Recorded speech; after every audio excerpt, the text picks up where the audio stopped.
was a regular haircut today. Very sharp, very sharp. Very sharp. Cutting it.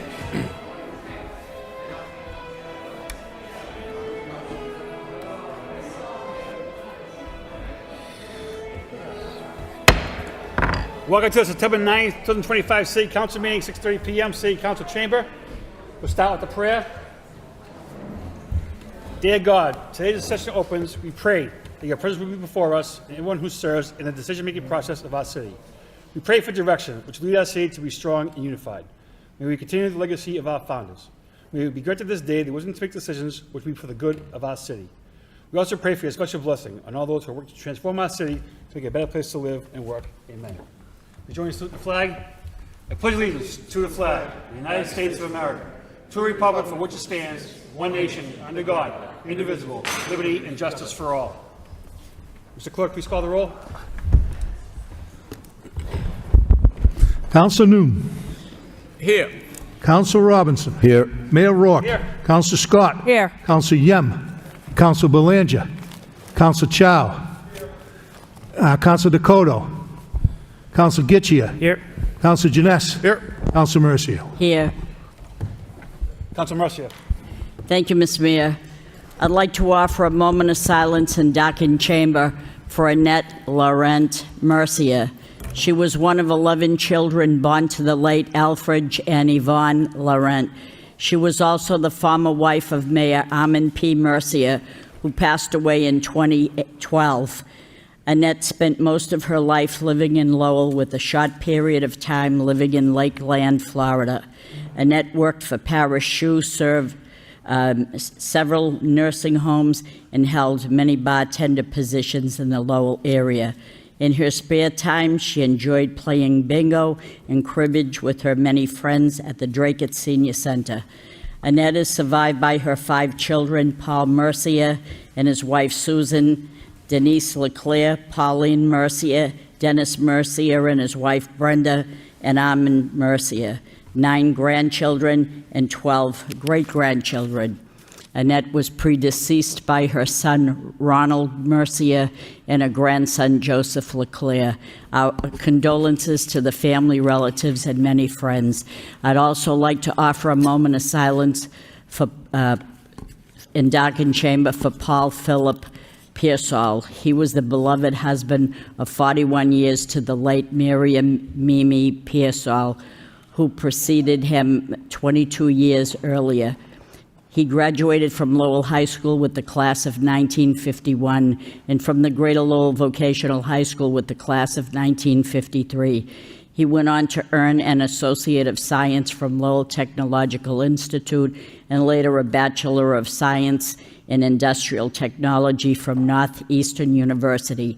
He also completed the master's course in education at Northeastern University. Paul proudly served his country in the United States Navy and was a veteran of the Korean War. His career included work as an industrial engineer with Raytheon's GTE and RCA before retiring in 1992 from Digital Corporation. A devoted man of faith, Paul was a communicant of St. Margaret's of Scotland Parish in Lowell, where he served as an Eucharistic minister, parish council member, and St. Vincent de Paul Society. He was the 4th degree member of the Knights of Columbus. Paul also volunteered with the Lowell Police Department and volunteered bringing people to the Cancer Center at Lowell General Hospital for their treatment. Always giving back to the community he loved. Paul is survived by his 5 children, Janet, William, Mark, Michael, and Paula, as well as his 6 beloved grandchildren. Our sympathy and condolences to his family, relatives, and many friends. Please forgive me because I have one more. Gerald, I'd like to offer a moment of silence for Gerard P. Jerry Cowboy Lage, soulmate and partner of the late Shirley Morrow. Jerry was a lifelong resident of Lowell and the former owner of Glenview Auto Sales, located on the corner of Tanner and Plain Street in Lowell. Jerry worked there for 35 years, retiring in 2005. Jerry was famous for his cowboy hat, giving them out to many, many people. He was a notary public and justice of the peace for over 20 years, performing hundreds of weddings. Jerry held a membership in the Lafayette Club of Lowell. He was a reserve deputy sheriff of Middlesex County, and in 1995 he was appointed to the cemetery board and became chairman in 1997. For years he was involved with the Edward A. LaLasha Foundation. He was a very, very good friend of Ed LaLasha, too. Mr. Lage is survived by his daughter, Christine C. Norwood, and her husband, Todd, of Orlando, Florida, as well as Gerald M. Lage of Washington State. His two grandsons, whom he loved very much, Cody and Tyler Norwood of Orlando, and his two granddaughters, Courtney Dell and Nalina Lage of Alaska. His very special niece and her spouse, Nicole and Tony Silva, many relatives and special friends. He especially will be missed by all of his second best friends. I was one of his second best friends. Too many to name, but you know who you are. None of us will ever say goodbye to Jerry. We'll just say later. We offer our sympathy to his family, relatives, and his many friends. He will be truly missed. And one last thing, I'd like to offer a moment of silence in darkened chamber to all those who passed on since our last council meeting. May they all rest in peace. Amen. Thank you. Councilor Janess? Thank you, Mr. Mayor. I'd like to offer a moment of silence in darkened chamber in memory of Theodore J. Lavache, better known as Ted, or simply the mayor of Middle Street. Ted Lavache died at Lowell General Hospital on Sunday, August 31st, 2025, surrounded by his family at age 87. He was born in Newton on June 15th, 1938, and was the son of the late Ellen Hines and Paul Raymond Lavache. At a young age, Ted's family moved to the Lakeview neighborhood of Waltham, Mass. As a young boy, Ted loved the Sunday funnies in the newspaper and was an avid reader of the original EC comics. He discovered he could easily redraw the comic book art he loved so much just by using a pencil and paper. This led to a lifelong passion for art and especially for drawing.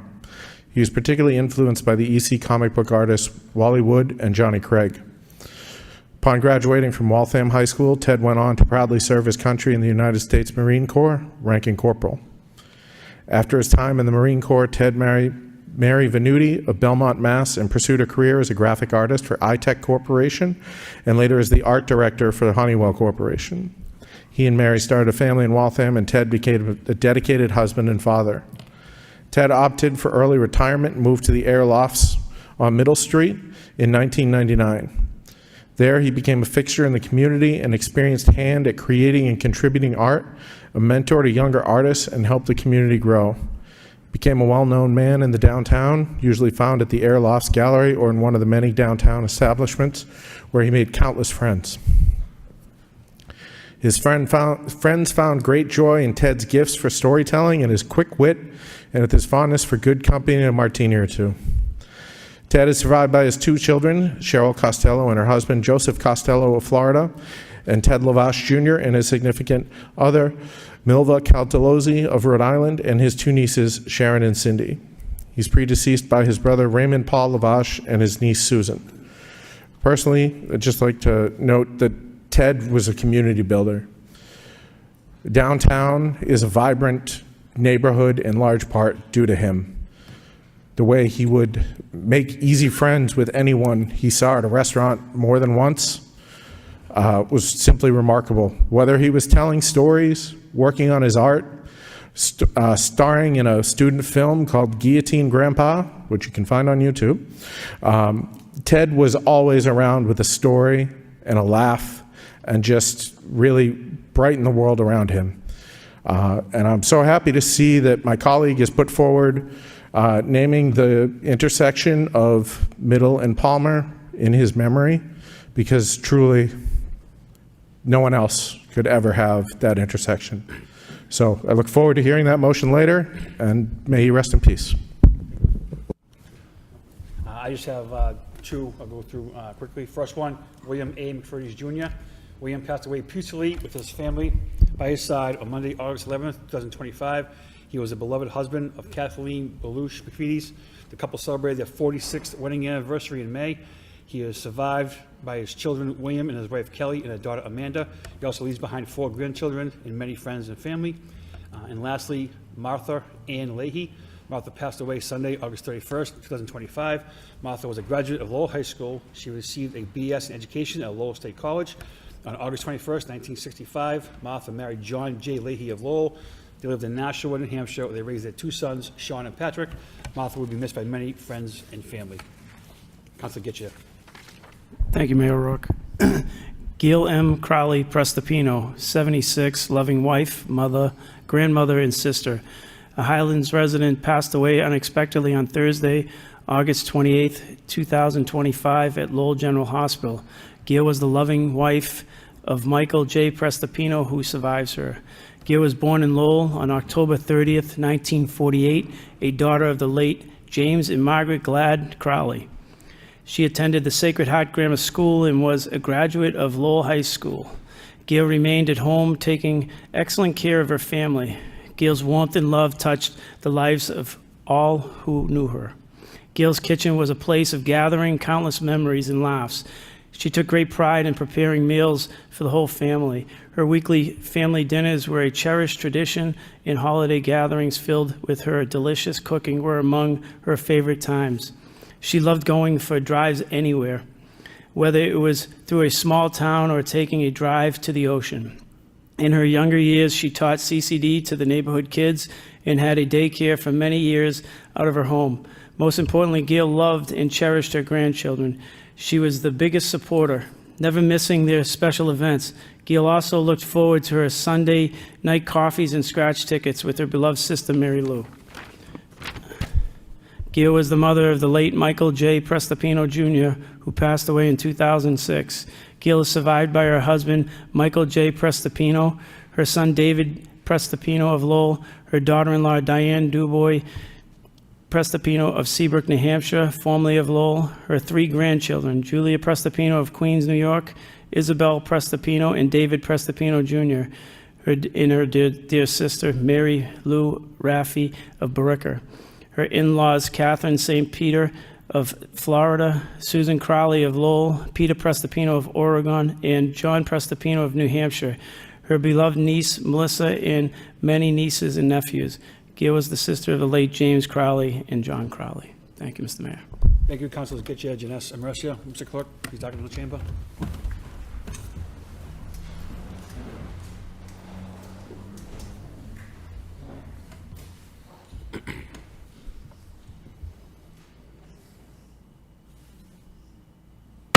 May they all rest in peace.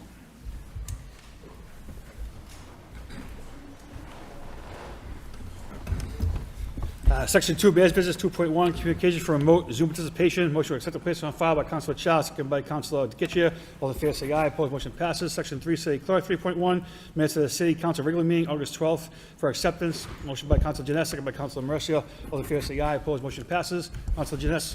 Mr. Mayor, since we have some folks in the chamber tonight, I would propose taking 5.2 and 5.3 out of order. By Councilor Janess, seconded by Councilor Mercia, take 5.2 and 5.3 out of order.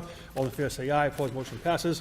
5.2, communication to reappoint Alan Brito to the Board of Assessors. And 5.3, communication to appoint Daniel Shanahan to the Zoning Board of Appeals. Motion to adopt by Councilor Robinson, seconded by Councilor Getchia. Roll call, Mr. Clerk.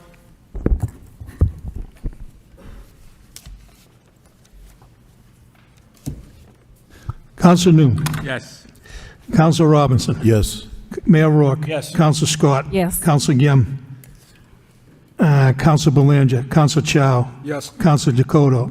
Council Getchia. Yes. Council Janess. Yes. Council Mercia. Yes. 8 yeas. I do see Mr. Shanahan here.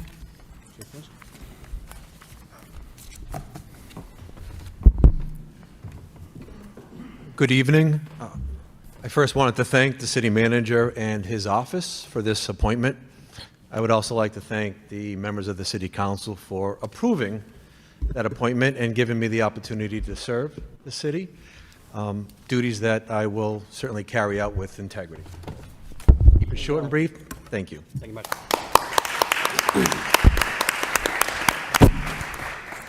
Is Ms. Bordeaux here? No? All right. Oh, yeah.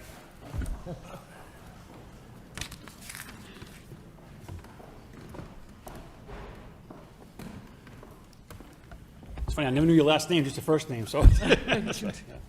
I'll keep it brief as well. I just thank you for the reappointment. I truly, truly love working for the city of Lowell, the residents, this council, and the management team have made it a really wonderful place to be, so thank you.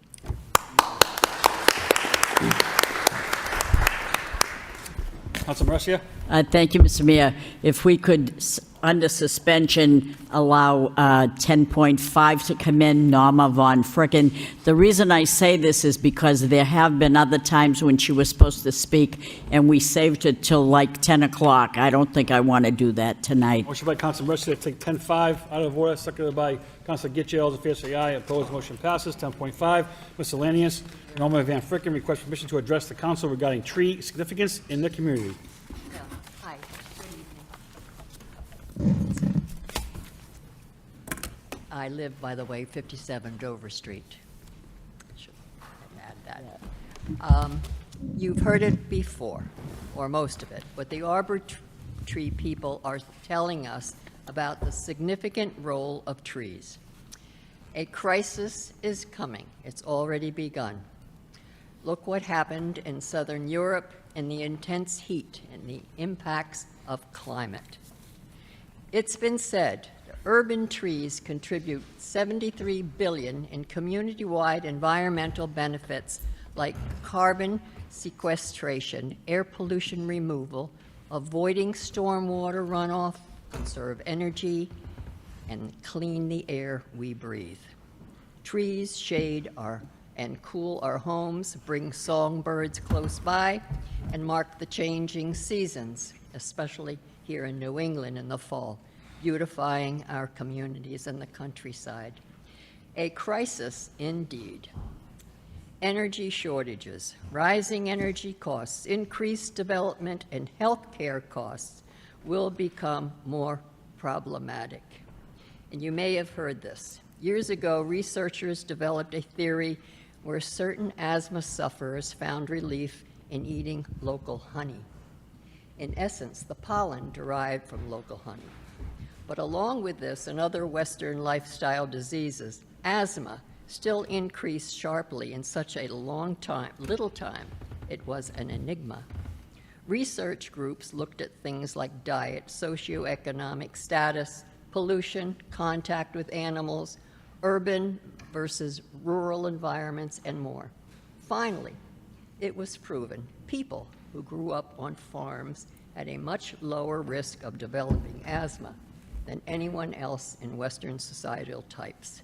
It's where there are more animals, more time outside, and trees, all things that stimulate the immune system.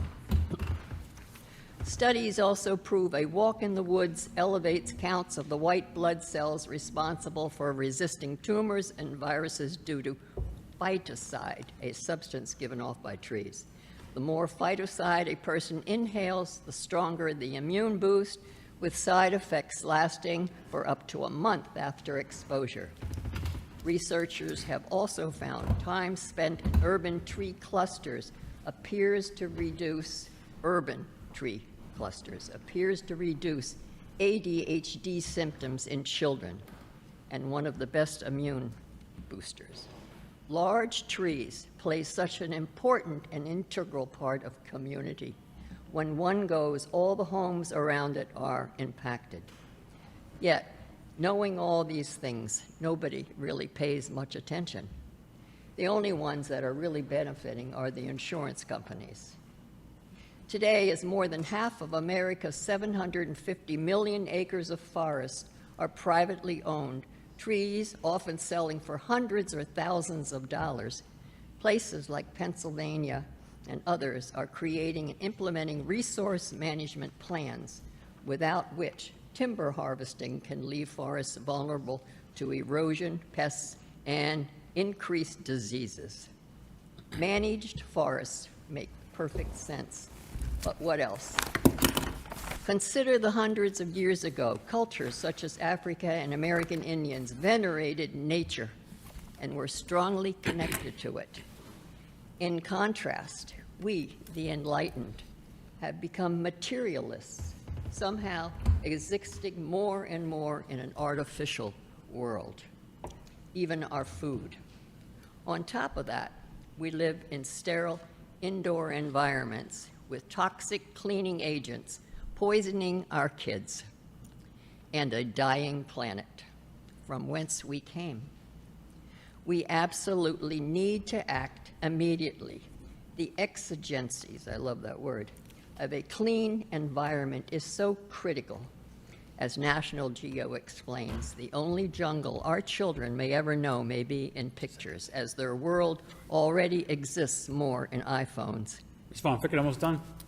Before it's too late, we must celebrate and protect nature, God's creation. And just as we don't own another person, we don't own the trees. We only rent them, because it isn't just aesthetic or even birds. When more people are becoming sick as a result of their loss, it now becomes a national health risk and a crisis. Finally, last, I hold true to an adage proven over and over again: an apple a day keeps the doctor away, agreeing with most experts, packed with antioxidants, best and cheapest probiotic, the skin more than flesh. Today, apple trees in this community, laden with fruit right now, are neglected and ignored. Consider the huge probiotic market and costly. It has been said no tree has given more of itself to the American landscape than the apple tree. Today, most of our apples come from China, the world's leading producer, as half of more come from them, the U.S. second. Knowing all this, in our city right now, they are rotting in the tree, lay rotting on the ground, and roll down our streets, and nobody pays much attention. Unless it comes from the store, nobody's interested. That's capitalism for you, as our values are Ms. Von Ficken, you have to move on, ma'am. Almost done. Sure. Could be people don't have time or money to care for the trees, or maybe don't like apples. Could also be they inherited the fruit tree. As for the large trees, sometimes they just need a trimming. But in closing, the way I see it, clearly, the city has to take the bull by the horns, crossing parameters, and step up to the plate as watchdog for maintaining and legal protector of our trees. They're going fast, and we may not like it, but this is the only way we can see a successful politic at work for our children, because as they stand now, our kids are facing a drab and austere future. Save our trees. Motion to accept the place on file by Council Newman, second by Council Robinson. All those in favor say aye. Opposed, motion passes. A motion by Council Mercia, seconded by Council Scott, to take 4.3 out of order. All those in favor say aye. Opposed, motion passes. Council Scott, Mercia, and Yem request city manager to explore the feasibility of expanding the senior center into all or part of the vacant Walgreens space and report costs and potential funding sources. No second needed. Council Mercia. Are there registered speakers? Mr. Clerk. Let them go first. Maxine Farkas.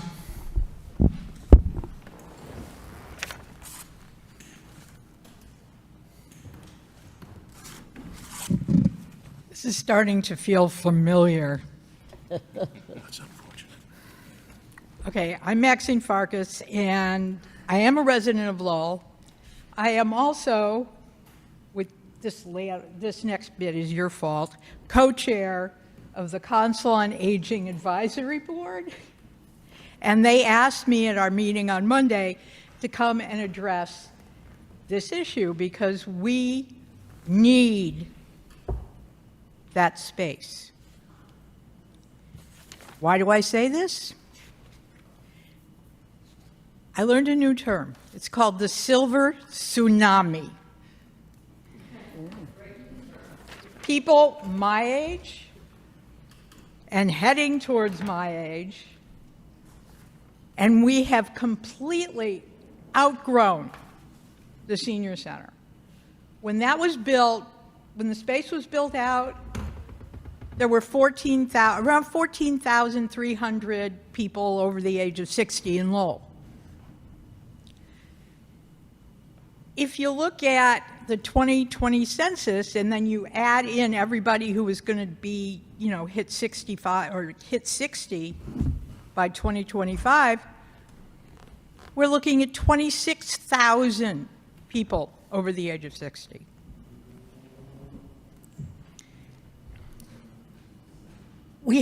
There's no place to go in there. We're jammed in.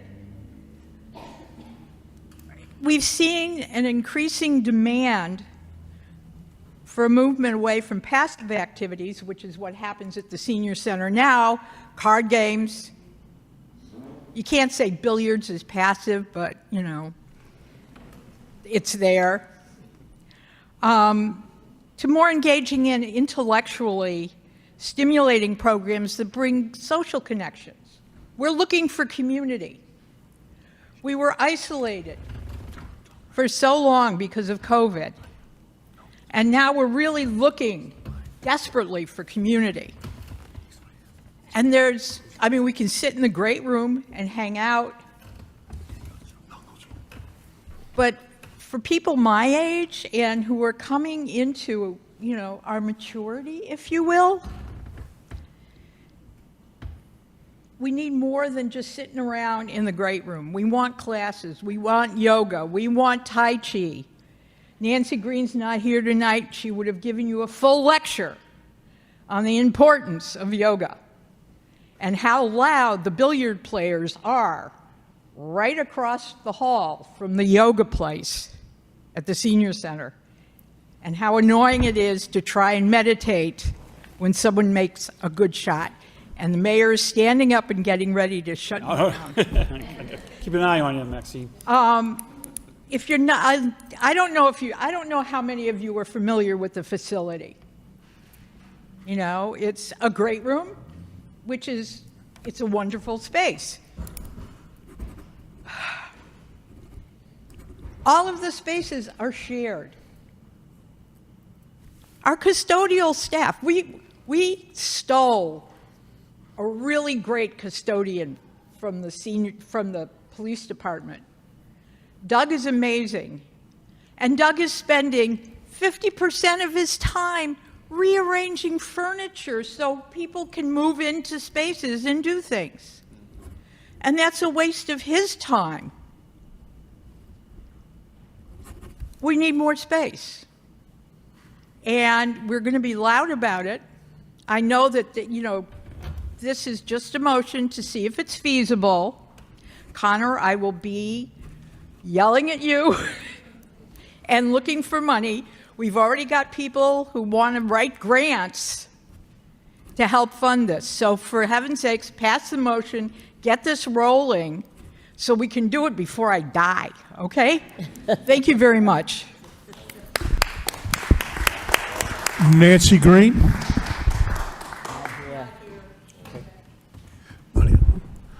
Paul Gaudette. Good evening, everyone. My name is Paul Gaudette. I live in Lowell at 4 Bertram Street in the Highlands. Tonight, I urge the council to approve the motion 4.3 by Councilors Mercier, Scott, and Yem to consider expanding the space for the senior center. This represents a golden opportunity, I believe, to improve delivery of all the excellent services provided by the center, not just for seniors, but for the many gatherings and programs that are held at that site. I am currently president of the board of Merrimack Valley Project, and with our largest of 3 chapters currently is the Lowell chapter. So we have an interest in this expansion and services. Merrimack Valley Project is a coalition of labor unions and community groups and faith communities as well. Our executive director, Julio Mejia, wished to address you this evening, but he is currently traveling out of state. I've heard from colleagues in those community organizations who support this expansion effort, many of whom have already emailed the council or will speak later tonight. Thinking of Executive Director Dan Rivera from the Coalition for a Better Acre, who supports this motion, Frank Baskin, President of the Greater Lowell Interfaith Leadership Alliance, Mr. Tom Raish, who's the Director of the Merrimack Valley Central Labor Council, and several other organizations as well who will speak to you tonight. Our city is enriched and strengthened when residents of whatever age are able to gather for community concerns. And the Senior Center has risen to all these challenges. It serves as an election polling site. It has hosted candidate forums, warming and cooling center for those in need, meals programs, social activities, health education, just to name a few. I appeal to you to approve this motion this evening so that this opportunity, I consider it a golden opportunity, for our residents in our city is not lost. Thank you. Thank you, Mr. Gaudette. Councilor Mercia. Thank you, Mr. Mayor. First off, I want to thank him and Paul Rathayem for realizing the importance of our seniors. This motion shows that. This is an opportunity where we can expand the senior center as more and more people are joining the center to get healthier together. It's not everybody that has a car and go off to the relatives in New York or here or there. A lot of their family and the seniors are moved out of the city and they're really alone. There's a lot of people that are lonely. The Senior Center offers an opportunity for people to bond with each other and establish friendships, and it gives them something of interest, something to live for, and that's what we're trying to do. And I want to say that we're very rich in ethnic diversity, and one thing I learned about that diversity, especially from the people that are Cambodian, they tend to respect their elderlies and put them on a pedestal like they are the sole purpose of life. And I admire that because getting older, I want someone to feel that way about me. But anyway, so that's a good thing that we learned that, and I appreciate that they cherish their seniors. People exercise together, they get healthier together, they learn arts and crafts together. They want to be involved, not to be alone, but get encouragement from each other. I wouldn't exercise alone, but with the encouragement of others, I would. And the Senior Center is where you get that. Exercise groups are only getting bigger in number, and the number of attendees are growing. Storage is needed so badly there. What we do is we encourage people that if their family member, loved one, no longer needs a walker or a wheelchair, could you just donate it to the Senior Center? Just the other day, I got a call from someone whose mother needed a wheelchair, and I directed them to Tara down there, and this person was so happy to be able to get a wheelchair for his mother that he couldn't afford it, neither could she. So this is the purpose of that. Things go on there that probably the regular person in the street doesn't even know, like offering medical supplies to people who can't afford it. There's more and more bingo going on there. The bingo space would be utilized. We would have more parking. It would be a permanent voting place because of the more rooms. People would not have to give up their space for a voting day. It would permanently be a voting area, and it's a central location for everyone in the acre. We add tables, and we remove tables for line dancing. No more breakdowns of those tables. That would be a godsend. Tables would be kept in place. And I ask, please, Mr. Manager and staff, do what you can to make this happen. Our veterans share that space as well. And this group is the very people that are worth it. The veterans, the seniors, they have events and they need the extra space. Also, I got a call from Dan Rivera. He's former Mayor of Lawrence, but he's the director of the CBA, Coalition for a Better Acre. He encouraged that he will deliver a letter of support. They have community dinners there. They have annual meetings there. It's not just a senior center. People use that facility. It's well utilized. We, at times, need a place for emergency heat, and we get people off the street and we put them there. And then in the summer, when it's too hot, and we have a cooling station, so it works both ways in different seasons. So this is a well-utilized building. I know across the street, the Smith Baker Center didn't do it, and when we got the senior center, we were so grateful because it was bigger, but now it's expanding, and we provide a lot of services, and rightfully so. These are the people that are old now, that stuck with the city all these years and paid their taxes and did the legwork and made this city what it is today, worked in the mills, did all this stuff. We deserve to give our seniors the best, and I think if we give them a little extra space, that's not asking for too much. So I encourage you to please do all that you can. I'm understanding, and Paul Gaudette probably could reiterate, was there a petition circulating with 500 signatures? 500 signatures so far in 2 weeks. Okay, so we have a campaign going on. It's called the Get Out the, what's it, the Senior Hurricane, what is this? The silver tsunami, the golden tsunami, golden, we're making it gold. The golden tsunami, and I'm so proud. Thank you for all your work. Please help this to happen. Thank you. Councilor Ms. Scott? Kimmy. Thank you, Mr. Mayor. I'll just echo the sentiments of my colleague. I mean, this is actually a really good situation that we're in, is that our senior center is overutilized. I mean, that's a great thing. We're bringing people out. Now that we're doing that, we need the space for them to be able to get the mental stimulation that they deserve. Mental health, I was mentioned during COVID. Now people are coming out. They're back out into wanting to be, social. And this is a family for so many people at the senior center, coming and meeting every day. A family, a home for them. And the time right now is right now to do this. It's empty, the Walgreens. We have to look at this, look at funding sources. As Maxine mentioned, we'll be talking to Connor about this pretty frequent, I believe.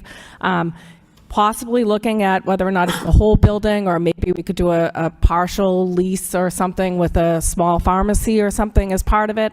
But I think we just really need to open up and look at the options. So if we can get a response back and then maybe continue the dialogue at finance subcommittees or something of that nature, that would be great. Thank you.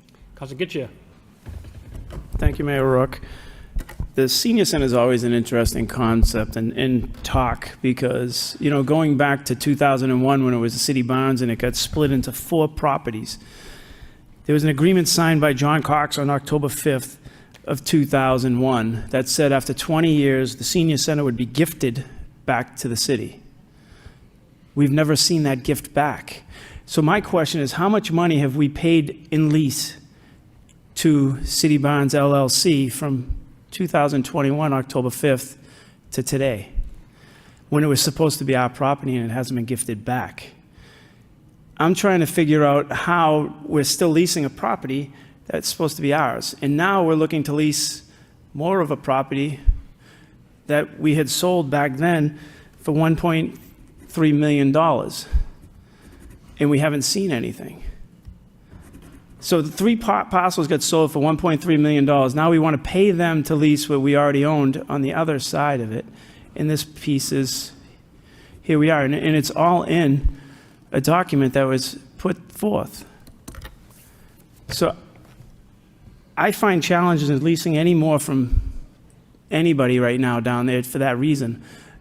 As well, I think that the senior center absolutely deserves more space. There's no question. But I will be asking the auditor tomorrow, and I'll send her an email asking her for payments to that company from 2021 to today, and seeing, because we've been fighting down there for a long time for heating issues the seniors had. They've had all kinds of issues down there leasing from this group. So before we go off and lease something again, I think that we need to straighten out what we have in-house and see exactly where we are and where those funds went. because it's hard for me to believe that we had a contract in place. This council has never voted to pay anybody or change this contract or extend it. Where are the payments made, or how is that even being done today? So that's my questions to it all. I do agree with all the speakers that the senior center deserves more space, but I'm not willing to keep giving and giving and giving to somebody who couldn't even maintain what they have in front of them. We had to beg to get the heat, if all the councilors remember, not that long ago. We had to beg, and then it was a pushback. And Assistant City Manager Machado was called how many times? Multiple. We sent our guys up there to fix something that was supposed to be ours. Wasn't it ours? Whose was it? I don't know. But we were down there trying to get the seniors heat. And I don't disagree with everybody that property deserves to come back to the city and we try to purchase it. But the lease, again, is a tough take. Thank you. Councilor Chow? Thank you, Mr. Mayor. I visit the senior center frequently, and it's always packed. Interesting statistic by Maxine. The numbers have pretty much doubled since it was built, so definitely deserves to expand. The speakers and the make of the motions mentioned all the benefits already. You know, it's more than just the senior center, all kind of community events going on there. It's such a great place. I hear so many people compliment the senior center, whether they use it themselves or they have friends or family members that use it.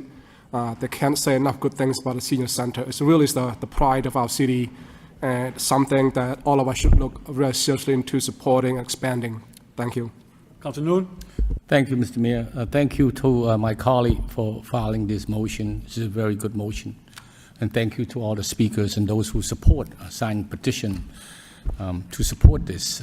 I think it's time, given the number that Maxine's provide, 26,000 and more, growing. This is just for a senior, but this is not just senior center. This is a community center. There's so many people benefited, organization benefited from this. You know, I'd also like the idea of exploring grant funding that include all these organizations as partner in the grant to expand this. The time is now to do so. To do so with grant, with funding from, you know, organization or from nonprofit or from foundation and from state or federal, for that matter. So, you know, it's a good motion, and it's time to do it because, you know, look, Rita's right. You know, for an Asian community, you know, elders is whole super status in the community as they get older, you know, and, you know, they need a place to go. And not much to us for all they've done for us. Thank you. Councilor Janess? Thank you, Mr. Mayor. I appreciate my colleagues for bringing this forward and everyone who came down to speak on this tonight. The need is clear. We definitely need to see what we can do here. I do wonder the questions that Councilor Gitcher brought up and, you know, how we can move forward here. And I wonder if we could approach the owner of the building and see if they'd be willing to make a donation to the city. We've seen some big donations recently of other parcels in a similar situation. I think that would be the best scenario for the city and the seniors. I don't know if the owner would be amenable to that, but I think it would be worth a discussion. And the reason I bring that up is just finances are tight, as we've talked about, and everybody's talked about, you know, putting a bullseye on Port Connor's back here. So if there's a way to avoid that, you know, it's probably good for everybody. Thank you. Councilor Robinson? Thank you. I'm curious to see how this comes back. I think the need is definitely there. I think we just saw something similar with the Boys and Girls Club. I think they realized that they weren't adequately equipped to service the needs of the community due to, you know, the increased numbers. Yes, I think if there's a path forward that makes sense for everybody, absolutely. Again, we're seeing a lot of additional recreational opportunities that this community in particular is looking for, and they don't have the space. I know I used to represent a lot of employees when I worked for the city that worked out of there, and it was tight back then. So I thank them for coming forward, and I'm looking forward to the motion response. Roll call, Mr. Clerk.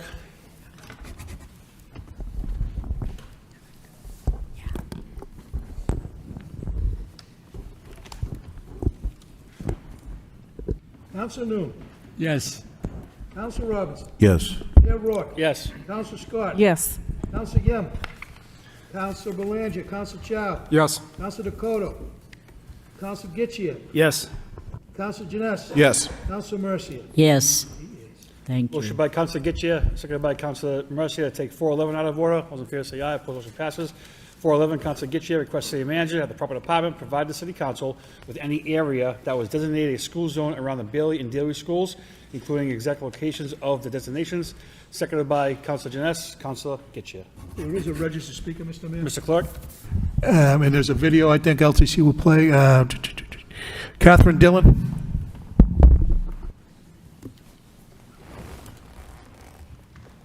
Hello, my name's Catherine Dillon. I live at 657 Stevens Street, and the video that's being played up there maybe can play at the end, I guess. Can we play after I'm done?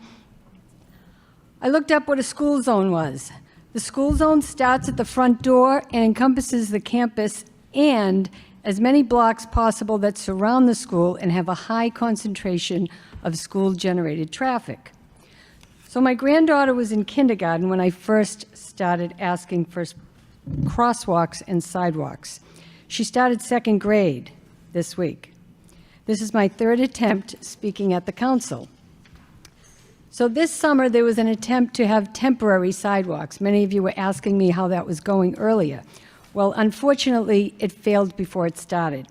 In my efforts to support the city's attempt, I had the girls practice using it. I was trying to be hopeful. The next day, large posts were installed, and the neighbors were not happy. I don't blame them. Would you want that looking in front of your house? I guess that's not right on the screen right now, but it was big posts, and it's in your packet, which I forgot to give you. I'm sorry. There's some visuals in here. Thank you. So I don't blame them. They wouldn't want that, so they were removed quickly. So now it's the start of the school year. Walking to and from school remains the same, unsafe. In the short term, I asked for crosswalks. So yesterday I went down the entire length of Campbell Drive and the entire length of Fleming Street, and there are no crosswalks with the exception of the opening of the Bailey School, where there's a four-way stop sign and there's 4 crosswalks at that one intersection. But the rest of Campbell Drive and all of Fleming Street, there are 1,123 students at those 2 schools, and there are those 4 crosswalks. I went a couple blocks down the street, and I went to Wilder Street. I walked across the Washington School and the back of Lowell Catholic High School. They house 441 students.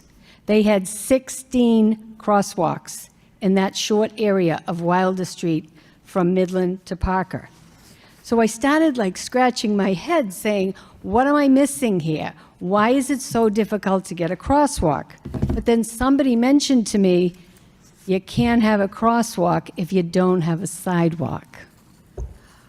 So does this really mean that Campbell Drive and Fleming Street are not eligible for crosswalks with 1,123 students attending those 2 schools?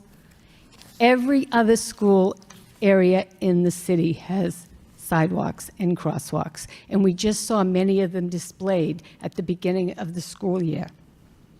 There's over 600 students at the Daley and the Bailey that do not take a bus to school. They're required to use these streets getting to and from school, while others, like most of us that live in the neighborhood, have the luxury to avoid these areas at certain times. Students not only can't avoid them, but they're required to use them at those dangerous times. They can't go to school late, they can't get out early. So in the meantime, last spring, I got this initiative, and it's in your packet, Safe Streets for All. The project overview says the Lowell Safe Streets for All project is about making our neighborhoods safer, healthier, and easier to get around for everyone. The first thing it says, whether you're walking your kids to school, biking to work, blah, blah, blah, it goes on. And this is for the Acre, Back Central Street, and the Lower Highlands. Well, the Lower Highlands kids go to the Bailey and the Daily. Those are predominantly the parents that are driving their kids, dropping them off, or walking them to school in this area. So and the timeline here, this came out in the spring, and you can read it, and I hope you will read that, because when you read this, this is exactly what we're asking for. So they were asking for people to listen and learn, say, you know, give your opinions in the spring. They were going to plan and propose in the summer and finalize and share this fall. So I did email Liz Altman, and I didn't mention to her when I saw her tonight, but I'm very hopeful when this comes out that we will be included in this. That was my hope when I emailed her in the spring. One other thing that happened the week before school started, the Lowell Police Department put out this back to school safety tips. The first thing on here is walkers. Walk on the sidewalk. If a sidewalk is not available, walk facing the traffic. Well, unfortunately, my kids can't do that because it's one way and they have to walk with the traffic to get to school. So I know during the first week of school, many of you returned from Switzerland with great news for the city. The one takeaway I kept hearing all week, let's make Lowell a walkable city. We're going to make Lowell a walkable city. That's what we did over there. We want that to happen. To me, not making sidewalks in this school area a priority seems like a direct conflict with what we're trying to do to make Lowell a walkable city. So these are the three questions I want answered, and I'm trying to get them. Is there a list of upcoming sidewalk pavement projects? I used to see it on the website. I could find it. I'm not finding it, but we just need to get on the list. So where can I find it, and how can we work together and get this project on the list? That's what we need to do. So I am begging this time. I'm begging everybody in this room. You have my contact information. Please call me. I would love to talk more about it. Thank you. And it looks like the video, if we could play it maybe, was he able to put the video in? This is some of the pictures. Now that's Highland Avenue. This is my granddaughter walking to school. Jesus. These are some pictures, people walking down the street. That was the temporary sidewalk. And here's some more videos. This came up on my, that was Hampton Beach. They did a temporary sidewalk. I took a picture of it. And the clarity isn't that great, but I think you can see the girls are walking. There's a sprinkler on. They had to run around the sprinkler to get down. And this is how people walk and get their kids to school every day.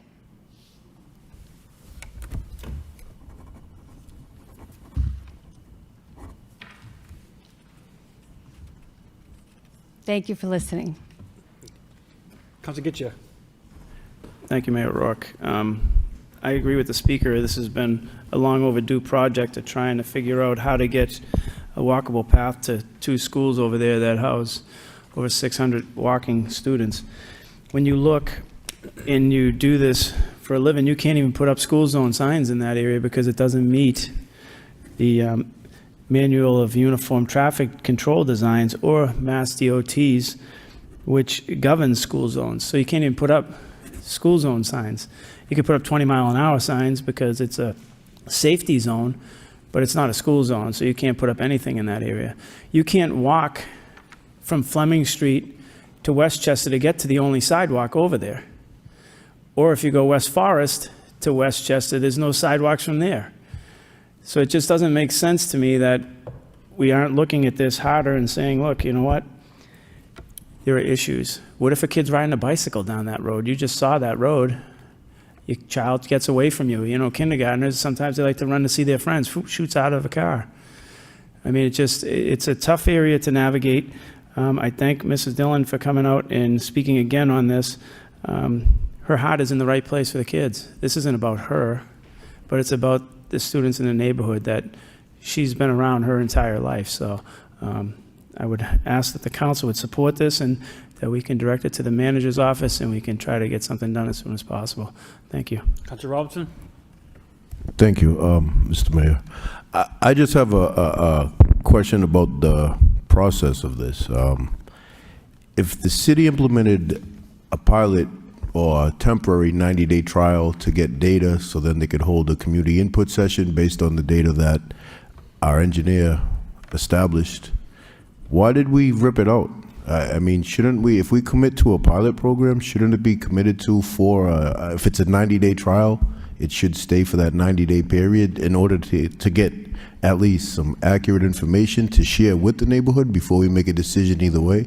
I mean, I don't understand procedurally, if we commit to a trial, shouldn't that trial be? Mr. Mayor, I can answer that for Councilor Robinson. How'd you get you? So when that got put in, it was such a nuisance to the neighborhood to look, because they're big poles. They're not little sidewalks. So big poles stood in front of their homes, so they could, you know, you're looking outside your home and you got big poles across out further than any sidewalk would ever go. So the neighbors were like, listen, we want sidewalks, but this you can take away from my house, because it was so aesthetically not pleasing. And then trying to drive down there, you could almost fit cars in between it towards their homes too. So there were issues. Thank you, Mr. Mayor. Oh, Go ahead. you're not done? So the speaker went to the microphone and she asked a question and I didn't hear an answer. So is there a list of the on the city website or any sidewalks that are going to be done or addressed in the future? Do we have such a thing on the website? Because that's what she's looking for, and she couldn't find it, and I didn't see it either. Myers Rose? Thank you, Mayor. Yes, we do have that information on the city's website. If you go into the engineering department's page, that information should be relatively updated regularly. Is that area on that list? Not this season. Not this season? No. Could we then put it on for the following season? At least we'd have something to look forward to, do you think? Generally speaking, the sidewalk, what makes it onto those lists are determined through RSR ratings and rankings between, like, you know, what the facilities that the sidewalks are leading to, what the condition of existing sidewalks are. So, but I don't think there's sidewalks there, right? Correct. Okay, so wouldn't you think what the pictures that you just saw and the confusion and the hassle at these children and the safety concerns that you've seen? I know that I'd be kind of nervous dodging and weaving within cars like that, where if I had a sidewalk that left me safe, I'd feel a little bit better. So that's reason enough I don't need a study to show what I just saw on the screen. So I would like to put it on a list for the future, so maybe not this time or next time, but sometime, so that we have a goal to wait for. I'm not sure about any councilor, but the mayor's office received multiple calls, some of them screaming to take them down right away.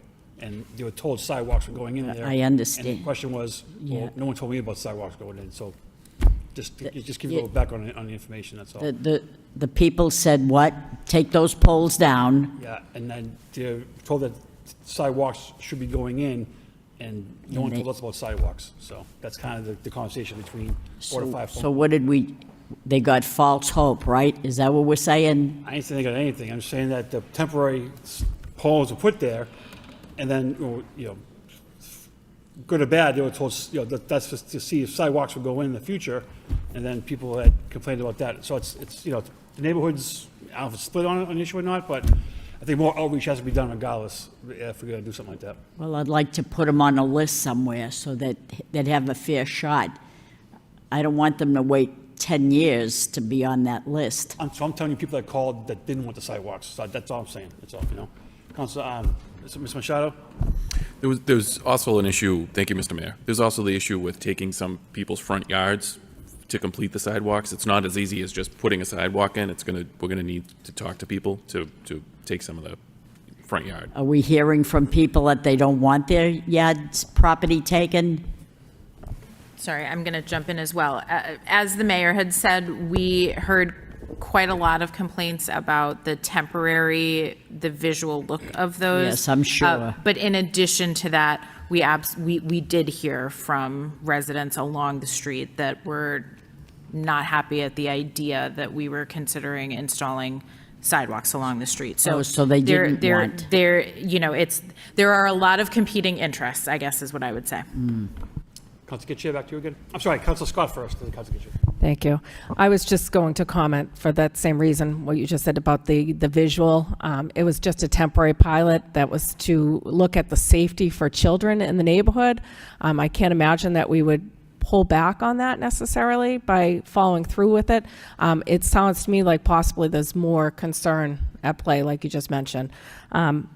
My question, I guess, that I do have is maybe Ms. Dillon can answer this. You see in the pictures lots of cars queued on the roads. Do they not have a pickup and drop-off queue at the school? Like, does everybody park and then walk to the school in the area? If you could answer that. Thank you. I would be happy to. So, and just to give you these, pass those, because there is nothing better than seeing a photo. So, to go in, it's a tunnel. It's a one driveway into the Bailey School.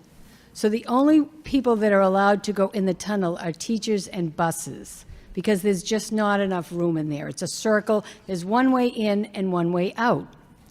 So I just spoke with the principal last night, and she said what's supposed to be happening is they're supposed to come down Campbell Drive, stop at the stop sign, drop their students off, and have them go by themselves. There's teachers there to let them go through. I never knew that, and I've been going to the school now for 2 years, walking my kids. We walk down the street. But if that happened, I think the backup would be so long that what happens is people don't want to wait that long, so they park and run their kids down. And so the younger kids have to be picked up at the school at the end of the day. They have to go physically to the building and wait, show their name, and the teacher lets them out to the parent. So those people have to park all on Campbell Drive, West Chester Street, and St. Paul Street. They're parked all over the place. They walk down, they get their students, then they have to walk back. And so there's parking signs, no parking on one side. They're completely ignored, and they're old little signs.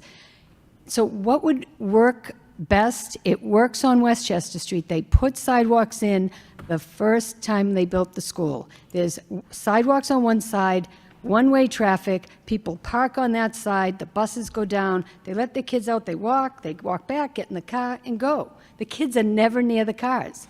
But on all the other streets, people park wherever they can, and then the cars are coming in the middle. And these aren't little cars. These are SUVs and trucks, and my kids are this big. It's really, really dangerous. And I can speak, if I could again, to the property takings. What went down here is we had a neighborhood meeting on June 17th of 2024, after I requested the first time.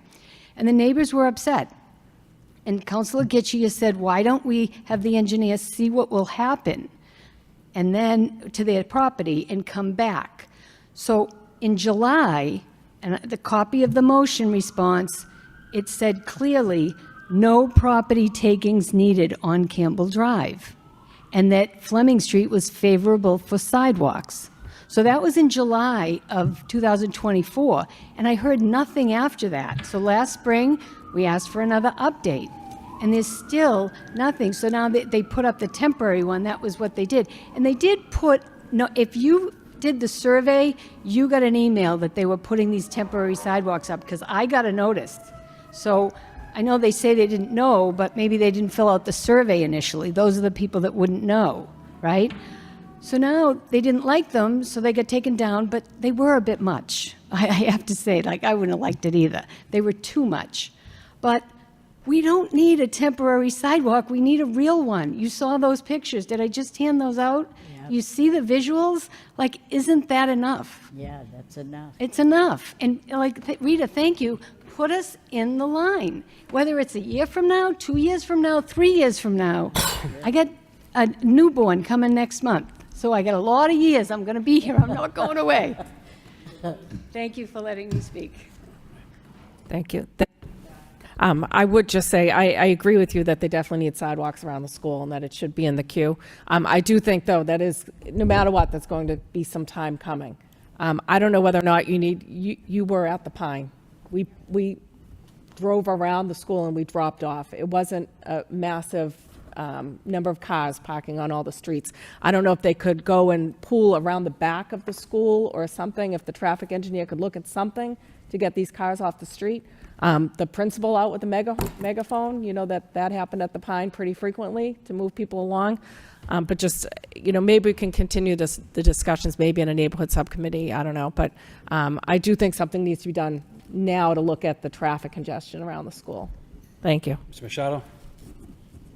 We have our engineers looking at possibly changing the entrance of the Bailey and doing some kind of loop. So we're trying to work on having it a better setup. I mean, you probably still would want the sidewalks, but we are looking to see if we did an entry into the Bailey and coming out onto Campbell Drive, if that will alleviate the issue over there. And our engineers are looking at that currently. Councilor Getcha?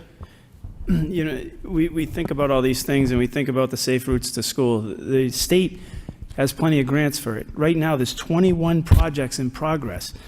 Agawam, $2.8 million. Robinson Park, so it's around a school. Holyoke, $1.4 million. Lawrence Community Day, $3 million. Leominster, $2.5 million. Middleborough, $2.2 million. All grants from the state for safe routes to school. We need to do something. We can't let residents tell us what's safe or not. The traffic engineer's here. The sidewalks, if they need to be put in. And I was told the same thing, and we all got the same report that said there was no land taking. There was plenty of road. So I don't know how it got to, oh, now we're going to lose our front yards, but maybe that is the case, maybe it's not. I don't know. I just know what we were told in a meeting and what was read. And when you look at the safe routes to school, anybody who has compassion at all looks at those pictures and sees children can run out there. Anybody who's ever brought a child to school or anything understands how people are in a rush to get in and out of schools. At Greater Lowell Tech, it's insanity when people just want to get to their place, and they don't care. And protecting kids is the ultimate goal, I would hope, of this city council and our city. So there is money in the safe routes to school. We need to get in that queuing, and we need to just get something done down there. Thank you. Councilor Janice? Thank you, Mr. Mayor. I was going to bring up the safe routes to school item as well. I think that raises the priority for this, because who knows if that grant is going to go away at the state level. That money is there for communities like Lowell to do projects exactly like this. So we need to strike while the iron's hot and get in there and try to get that money, because otherwise it's going to come on the back of the taxpayer. We have an opportunity here to have the state pick up the tab. And I don't think we should delay. This is obvious something that needs to happen. I mean, you look at these pictures, you see these kids dwarfed by the size of these cars, and I don't want to see a tragedy over there, and I know no one else in this room does. So I don't know what we can do here temporarily. If there's opportunities to improve traffic flow, great, let's do that. But let's see what we can do about getting the real sidewalks in over there. They're obviously needed. Thank you. I would just think that if we're going to do that, we should give the opportunity for those that maybe not want sidewalks to be here to speak their mind as well. So just, you know, all in favor say aye. Opposed, motion passes. Any out of order? Head back to the agenda. 4.1, Councilor Mercia. Request city manager create a program to assist any disabled person who may face a violation, i.e. that trims hedges on the corner of their property for safety concerns with traffic. Seconded by Councilor Noon. Councilor Mercia. The reason I brought this motion forward was because sometimes things happen that you never really gave it a thought, and this is what happened. I received a call from this woman who was disabled, and she was living with her mother, taking care of her 91-year-old disabled mother, and on top of it, she was a little bit up in age too and disabled herself. And just by chance, she lived on the corner of this particular street. And I guess sometimes the city goes by and they see things that, or maybe someone called, I don't know, but her bushes were so high that it became a public safety issue, and rightfully so. I was trying to explain to her, well, if you lived in the middle of the street, down 3 houses or something, that wouldn't probably be as urgent as if you lived on a corner and people are coming out of the side street looking to the main street, and where your shrubbery is so high, it is a safety hazard, and it has to be cut down. And I can understand why they would have said, could you get them cut down? But in this situation, these people don't really have the wherewithal to be out there cutting the hedges down so that people could see. So I'm saying, remember in the winter when elderly couldn't shovel their sidewalk, and we had a program whereby kids or whatever volunteered and shovel a sidewalk? Do we have such a thing maybe? This doesn't happen all that often. I'm not talking about there's like 10 people in the city that have this problem. This is like sporadic. Once in a while, this is a situation. And even if it is one person with 2 disabled people here, they got a warning. Take this, and they get so frightened, I think they're going to find a way to have someone come over to pay them to cut it down so that it doesn't create a problem, because when the city was going to come back, they were going to fine them, and so they probably figured, I better pay to get it done correct than to pay a fine. But there's people that can't afford it, so if we had some sort of a program whereby we could have people volunteer. I know they volunteer to clean up the litter. Too bad they couldn't be a program where in an emergency like this, someone would go out to cut the hedges. So this is something to look into if we could, on the idea of kids that go shoveling. I'm not saying kids to be trimming the hedges, but maybe there'd be people wanting to volunteer to help someone. This doesn't happen all that often, but I thought maybe this would be beneficial. Thank you. It's a good idea, Councilor. All those in favor say aye. Opposed, motion passes. 4.2, we will combine with 4.10, Councilor? Yes, 4.10. Yes, yeah. 4.2, Councilor Mercia Dakota requests City Council support an ordinance that prohibits needle exchange programs within 1,000 feet of a school and 1,100 feet of a city park. And 4.10, Councilor Gitche requests City Manager, the Law Department draw up an ordinance prohibiting the distribution of needles within 1,000 feet of a school. Is a registered speaker, Mr. Mayor? Mr. Clerk. Andrew Bartlett. Don't see him here, okay. Councilor Mercia. Thank you, Mr. Mayor. Councilor Dakota and I put this motion together because of the fact that David Prestapino came to speak on this particular issue.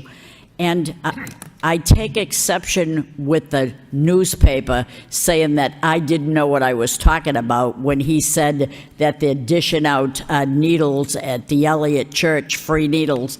And I made a statement and said, I didn't know that. I didn't say they were. I just said I didn't know if they were doing that. In fact, to find out they're not doing that. But I just thought that this would have been a good idea to have this motion so that we don't have a needle exchange program so close to a school or so close to a park. I really believe this. Now, I know there's needle exchange programs whereby people give a needle and get a clean one to stop the spread of HIV or whatever. I understand that, but I don't want it done near a school. I don't want people exchanging needles near a school, near a park. That's just my opinion. Maybe you don't agree with me. I don't even know, but I think I don't want children unsafe. So this is a motion that I think highly of. And I don't know how my colleagues support it, but I do. You're welcome to comment on it. Councilor Gitche.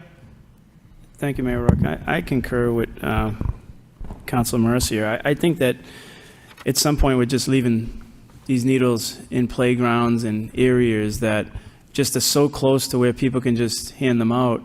And I did speak to the city solicitor prior to Mr. Prestapino even talking about to see if this was something that could actually be done. And after speaking with him, I was encouraged that this is something that not only could be done, but could have a major effect on our city. We're picking up a lot of needles in those areas, and it's a tough choice people have to make. And I know I'm inhumane because we're taking needles and not doing certain things, but at the end of the day, kids play doctor, they do things with these things, and we just want to make sure that kids are safe and people are safe in those areas. So I think this would make a major difference with some of the areas where the needles are being handed out. But I think at the same time, we need to put a heavy fine on it for people who do distribute them. It can't be $300 like we're doing to the stores that are selling drug paraphernalia. We need to actually step up and put some real fines in place. And I think that we need to look at that drug paraphernalia within the area too, and raise those fines up from $300 to something serious so that these stores stop doing it. And we'll come back at another time for that. But I thank Councilor Mercier for engaging in this conversation and caring, and I think the rest of the council will surely jump on. Thank you. Councilor Janice? Thank you, Mr. Mayor. I appreciate the motion. I did have one quick question for the maker of the motion, which is just why the 1,000, 1,100 feet? Like, why not just pick? If I could have made it 3,000, I would have. But Understood. I'm making it 1,000. Lucky it's not 3,000. No, I was just curious where. No, it's a good number. Yeah. I'm not going to Okay. say 500 feet or 45 feet. I don't want them anywhere near giving out a needle near a school or a park. My only question was, it was 1,000 feet for a school and 1,100 feet for a park? I said 1,000. Okay, that's He's saying It's 11. probably a just typo. That's what was on the agenda. I was just curious. So, no, I took a walk this morning with Assistant City Manager Machado, Councilor Gitcher, and one of the business owners down on Middlesex Street. We walked Middlesex Street, South Street, Appleton Street, Gorham Street, that whole area. The number of needles we saw was ridiculous. Hundreds in a 10-minute walk. So I have some serious concerns with the amount of needles that are flying around in our community and laying on the ground for kids to pick up or someone to step on or anything. And I know we spend a lot of time and a lot of money going around and picking them up. So clearly we need to do something. I'm in support of this. I think it makes sense, but I do have some questions around the needle exchange programs in the city. Do we have anything on file so we know who's doing needle exchange programs in the city? If not, can we create something where folks have to register with the city if they're doing something like this and report to the city on the number of needles they give out versus take in, things like that? I see Ms. Golden at the podium, so. Thank you, Mayor, Assistant Managers, Council. Yes, there is a rule, and they do report to the Mass Department of Public Health. So they do have to report how many needles they take in and how many needles they give out. So if I do ask them, they do give me the statistics, so I do have them. So any needle exchange program in the city of Lowell has to report to the Board of Health within a year. So they have within a year that they have to report to me. So there are 2 people registered within the city as needle exchange program. Okay. Could I ask that the latest report be sent to the council? Because I'd be very curious to read through that and understand what we're looking at. Additionally, do we have the ability to make that reporting more frequent than a year? Can they do quarterly, monthly? I believe, based on the Mass Department of Public Health, if it's any of the grants that I do, they do quarterly reports, and that's what they do, is probably quarterly reports. So say, I know that one of them is starts in July, so they probably report for September. That's probably due about October, so there might be a little bit of a lag time when their numbers are due. So it might be a little bit after that their numbers are due. Okay, thank you. I would definitely be interested in seeing that information. So if that could be passed along to us, I would greatly appreciate it. But Thank you. I would say that we probably shouldn't give these to a bad rap because some of these may be coming. Andres and Tom are really good to have their ear to the ground. Sometimes we do hear that there are a lot of people coming just in vans and cars and things and giving out needles. So I would be hard pressed to say that a lot of those needles are coming from these two sources. That's fair. I'm not trying to paint anyone with a brush at this point. I'm really just curious about the data. And obviously, if people are driving into the city and giving out needles, and I don't think that that's something that we should encourage or tolerate. So I don't know if there's much we can do there, but Mr. Solicitor, if there's anything we can do in that neighborhood, that might be helpful as well. Thank you. Councilor Robertson? Thank you. I thank my colleagues for bringing this forward. I've filed a motion in the past, I believe, about syringes. And one thing that I think we're missing is I've looked at the state guidelines, and they do give authority for organizations to offer syringe exchange programs. That's what's missing, exchange. There's no exchange. These are syringe distributions that are occurring for the most part, and we're left picking up the discarded refuge. Other communities, I've brought this up before. Is it something that maybe we look to any registered organization that's handing out syringes that has gone through the proper channels, proper process? We require barcoded syringes. Other communities are using that. So if we start finding these syringes with the barcodes out in public space, then we can tie it back to the distribution point, and we can also start really keying in on the exchange component. I don't understand how we are not operating in a capacity where you bring back X amount of dirty for X amount of clean. Like, it doesn't seem that's the thing. And also, what are we doing? Do we have any ordinance, through you to the solicitor, do we have any ordinance on the books that would be a heavy-handed penalty for those that are non-registered, non-certified from DPH or Board of Health, local Board of Health, that's distributing? Because I mean, I think that's something that we're going to have to carve out eventually too. I mean, this problem has been ongoing, and I think it's finally starting to bubble to the surface that there isn't a lot of control, restrictions, and guidance on this stuff. I also think not just the syringes, with the rodent issues and amongst the many other things we're seeing, I think City of Boston has made a move since February. City officials in Boston announced a new strategy for closer collaboration with law enforcement as well as service providers. They said the aim is to crack down on outdoor drug use and loitering. City leaders in Boston have asked outreach workers and volunteers not to distribute water or food outdoors and to instead direct people to organizations that provide services indoors. Cassie Hurd with the Material Aid and Advocacy Program, a nonprofit that works with people who are unhoused and use drugs, said many services are now available only inside offices with police waiting by the doors. That, I think, do we start moving syringe distribution and exchange programs, food, clothing, all of these social service programs that we've been offering, do we try to put them inside locations so people come to that location, get the social services they need, and we can kind of contain some of this refuge? Because as we've seen time and time again, the Parks Department, for example, how many hours are spent picking up discarded food trays and all those, amongst the other things. I'm saying, so all of this kind of is one. If we're going to look to really tighten down and govern the way that these services are being provided, I think we need to, and if it'd be okay for the makers of the motion, I think this 1,000-foot with the syringe is something we need to get done like tonight. But I also think if it's okay with the makers of the motion to amend and look at bringing other outreach social services within indoors and have the city come back with some kind of report or recommendation moving forward.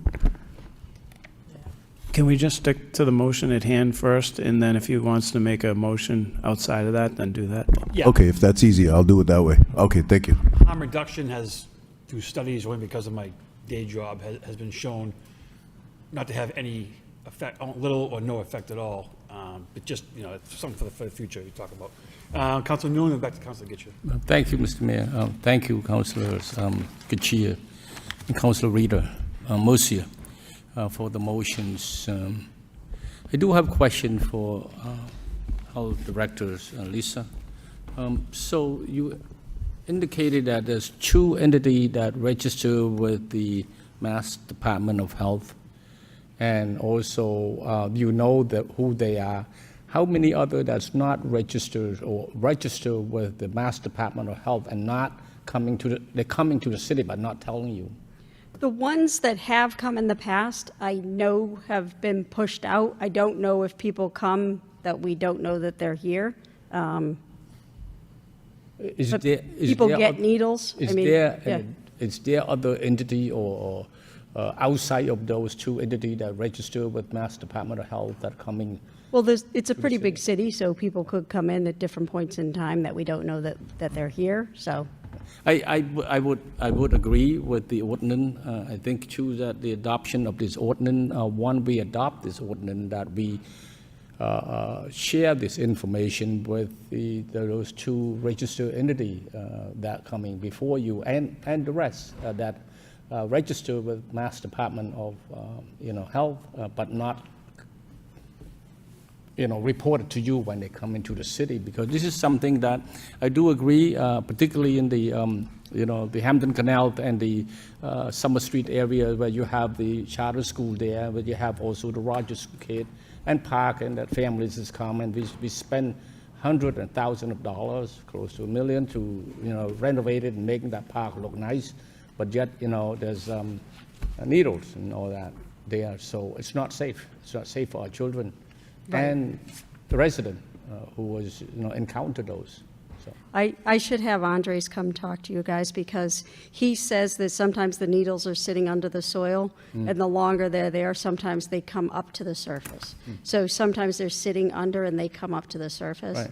And Councilor Robinson, to your point, if people are ripping open a pocket of needles and putting barcodes on it, it is absolutely against harm reduction. You should not be opening a package of needles and putting any barcode on them and handing them out. Manufactured, the syringes, the tubes themselves, it's sanctioned. I think it's Michigan. I'll get you the data. Michigan's doing that? The syringes themselves have a barcode on them, so when they're sterile from the manufacturer, distributor, you can scan that barcode because it's baked into But each package, so when they're made, like at the hospital when they're made, we probably have hundreds of syringes under the same barcode.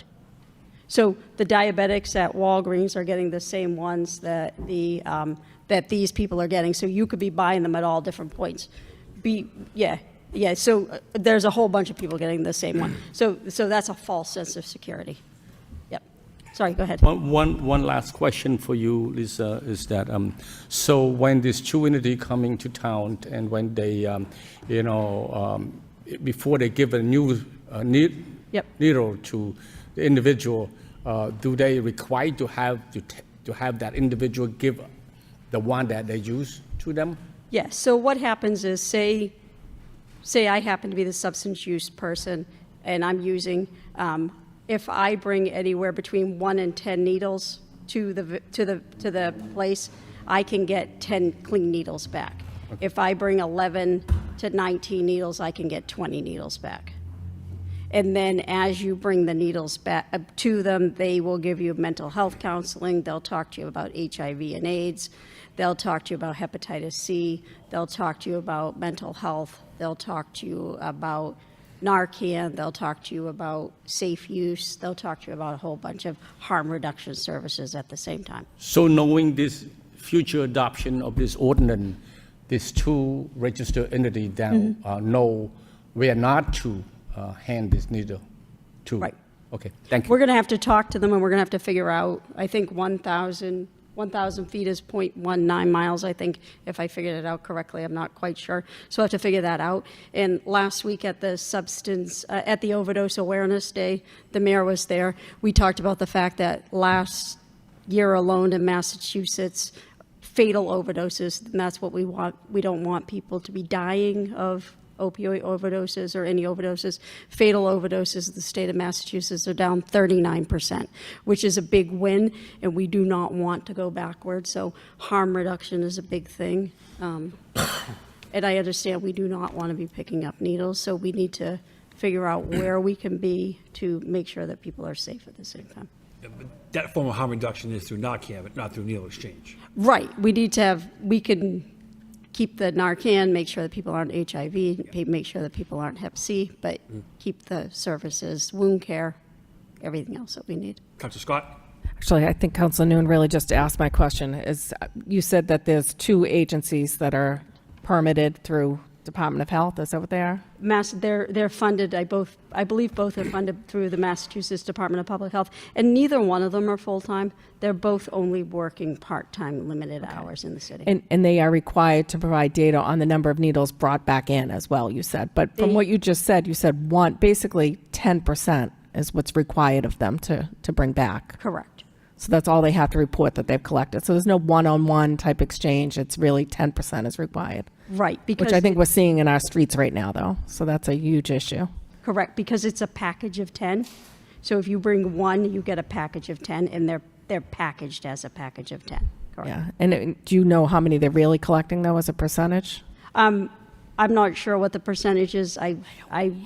Since this last talk, I did get the numbers, but I can't remember them off the top of my head. Yeah, I'd love to see that data to see what they're actually bringing back, and if there's any way that we can push for that responsibility to be increased, I guess. And I did talk to them after the last talk, and they are trying to increase what they get. They have staff that goes out and collects needles, or is that just completely on the city? That is not their job. That is Andres' and Tom's job. So they don't go out and pick up needles. No. Okay, thank you. You're welcome. I just have a couple of questions, Ms. Golden. So conceivably, if someone brings one needle to one of these places and gets a pack of 10, they can turn that into 100 pretty quickly. Right. Is there any limit on how many agencies within a city can distribute needles? I'm not sure if there's a limit. Nobody else has really asked to come because I don't think DPH is really giving out any more grants, so I think there's a discussion for the council meeting on a different date, but we have to, I think, judge between the safety of the public to needle exchanges. To Councilor Janessa's point earlier, how many did you find in a 10-minute walk? So, and if the people that are getting the needles are not taking advantage of the resources to combat the addiction, are we just feeding into it? I think that's a discussion we have to have for the betterment of the public in general. So as far as this motion goes, do you want to kick it to a subcommittee or even strengthen it?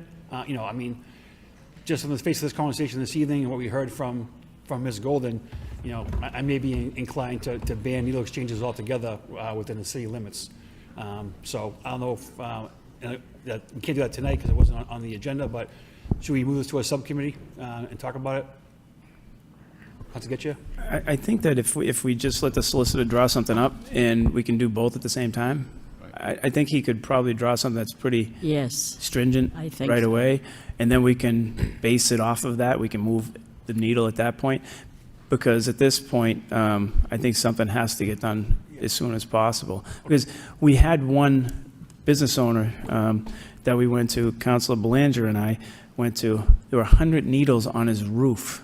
And he had to call in a company, I think it was Clean Harbors or something, to take them away, and it cost him $1,100 because people are just throwing their needles on the guy's roof. And the city won't go on private property, so I think we need to get moving if Council Mercy... I think we want to file a motion to... Yes, I would like to refer this to the city solicitor and have him draw up the ordinance. To ban needle exchange programs? Well, I'm not saying the needle exchange program, but I'm saying let's start off with the parks in the schools, 1,000 feet. Okay. By Council Mercer. At least we could do that. To send to the solicitor, Council Janessa. Mr. Mayor, I was just wondering, would it make sense to bring the ordinance back to us, or do we want to send the first draft of the ordinance to the Substance Abuse Subcommittee? That's up to the maker of the motion, but enough. just thought. Just, and knowing what we heard tonight and just knowing what I know about, in general, I would like to have a discussion on a permanent ban as well. So if that was to go to a subcommittee after we get the ordinance, I'd be all for that. Sure. Bring a motion next Yes, week. roll call. Council Janess, second by Council Mercia. All those in favor say aye. Opposed, motion passes. Mr. Mayor, Yes, Council Robinson. may I please make a motion to suspend the rules to take motion 4.13? Council Robinson, we had a roll call. Oh, I'm sorry.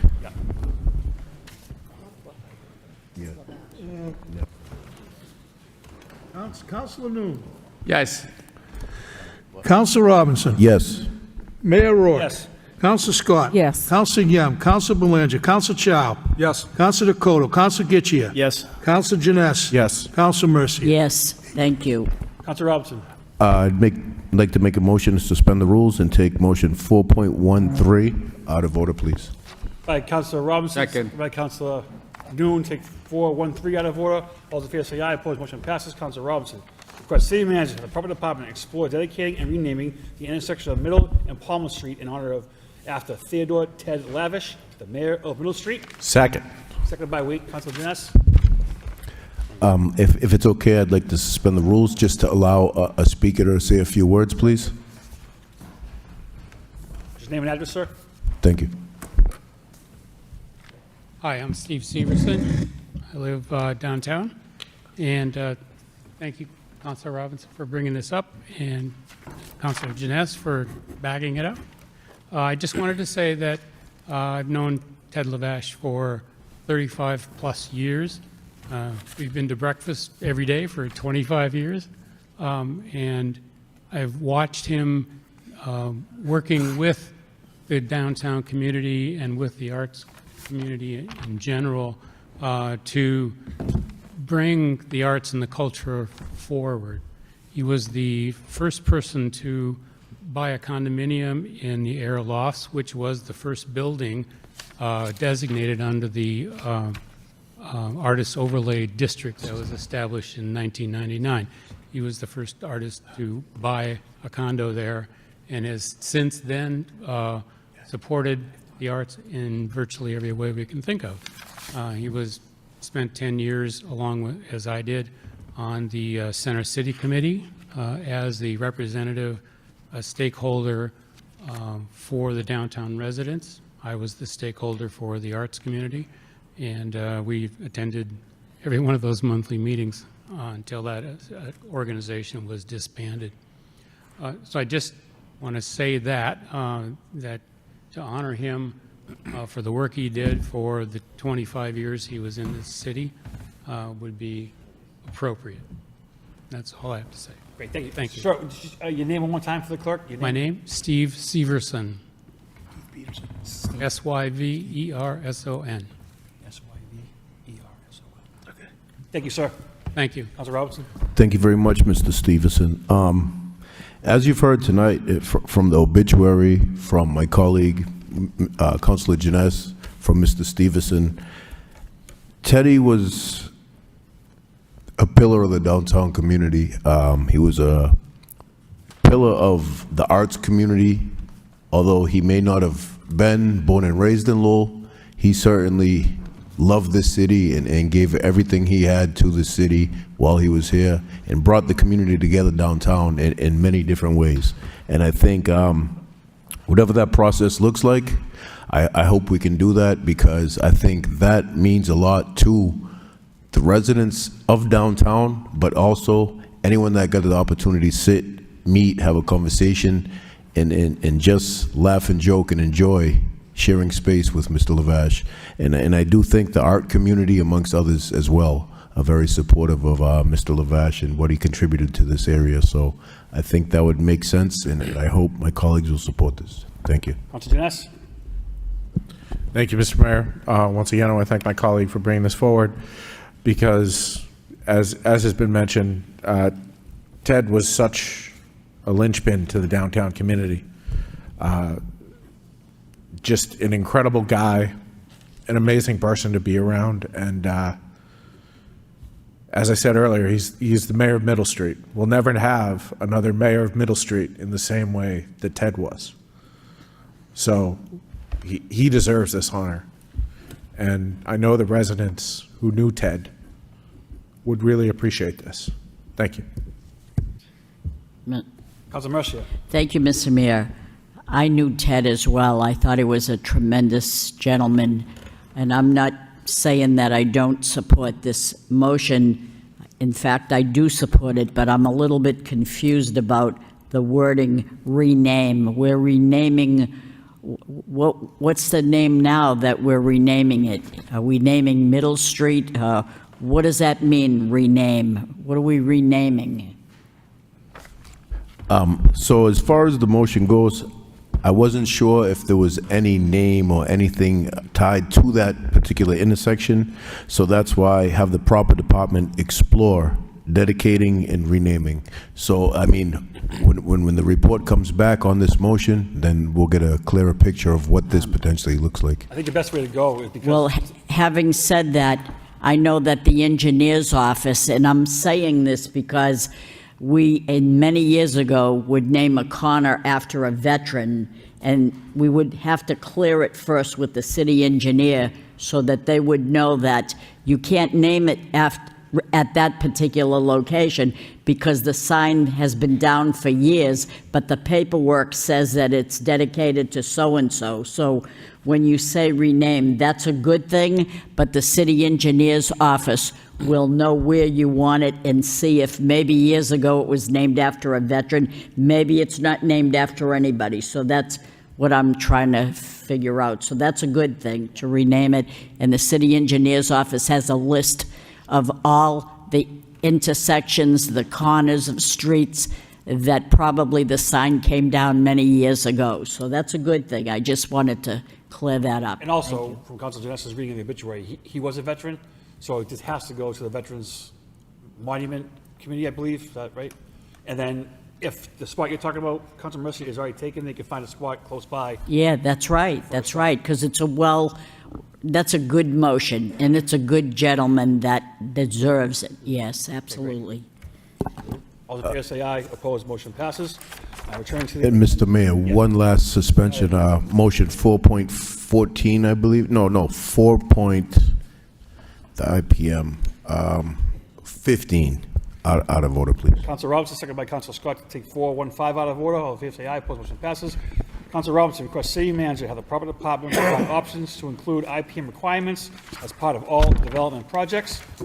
Seconded by Mr. Councilor Mercier. Councilor Robinson. Thank you. This motion came about because I've had residents reach out, especially in Centerville, especially in the area that's sandwiched in between 110 and the Apple Orchard. It was brought to light that there's potential that it's disturbing rodent nests, river rats, things of that nature.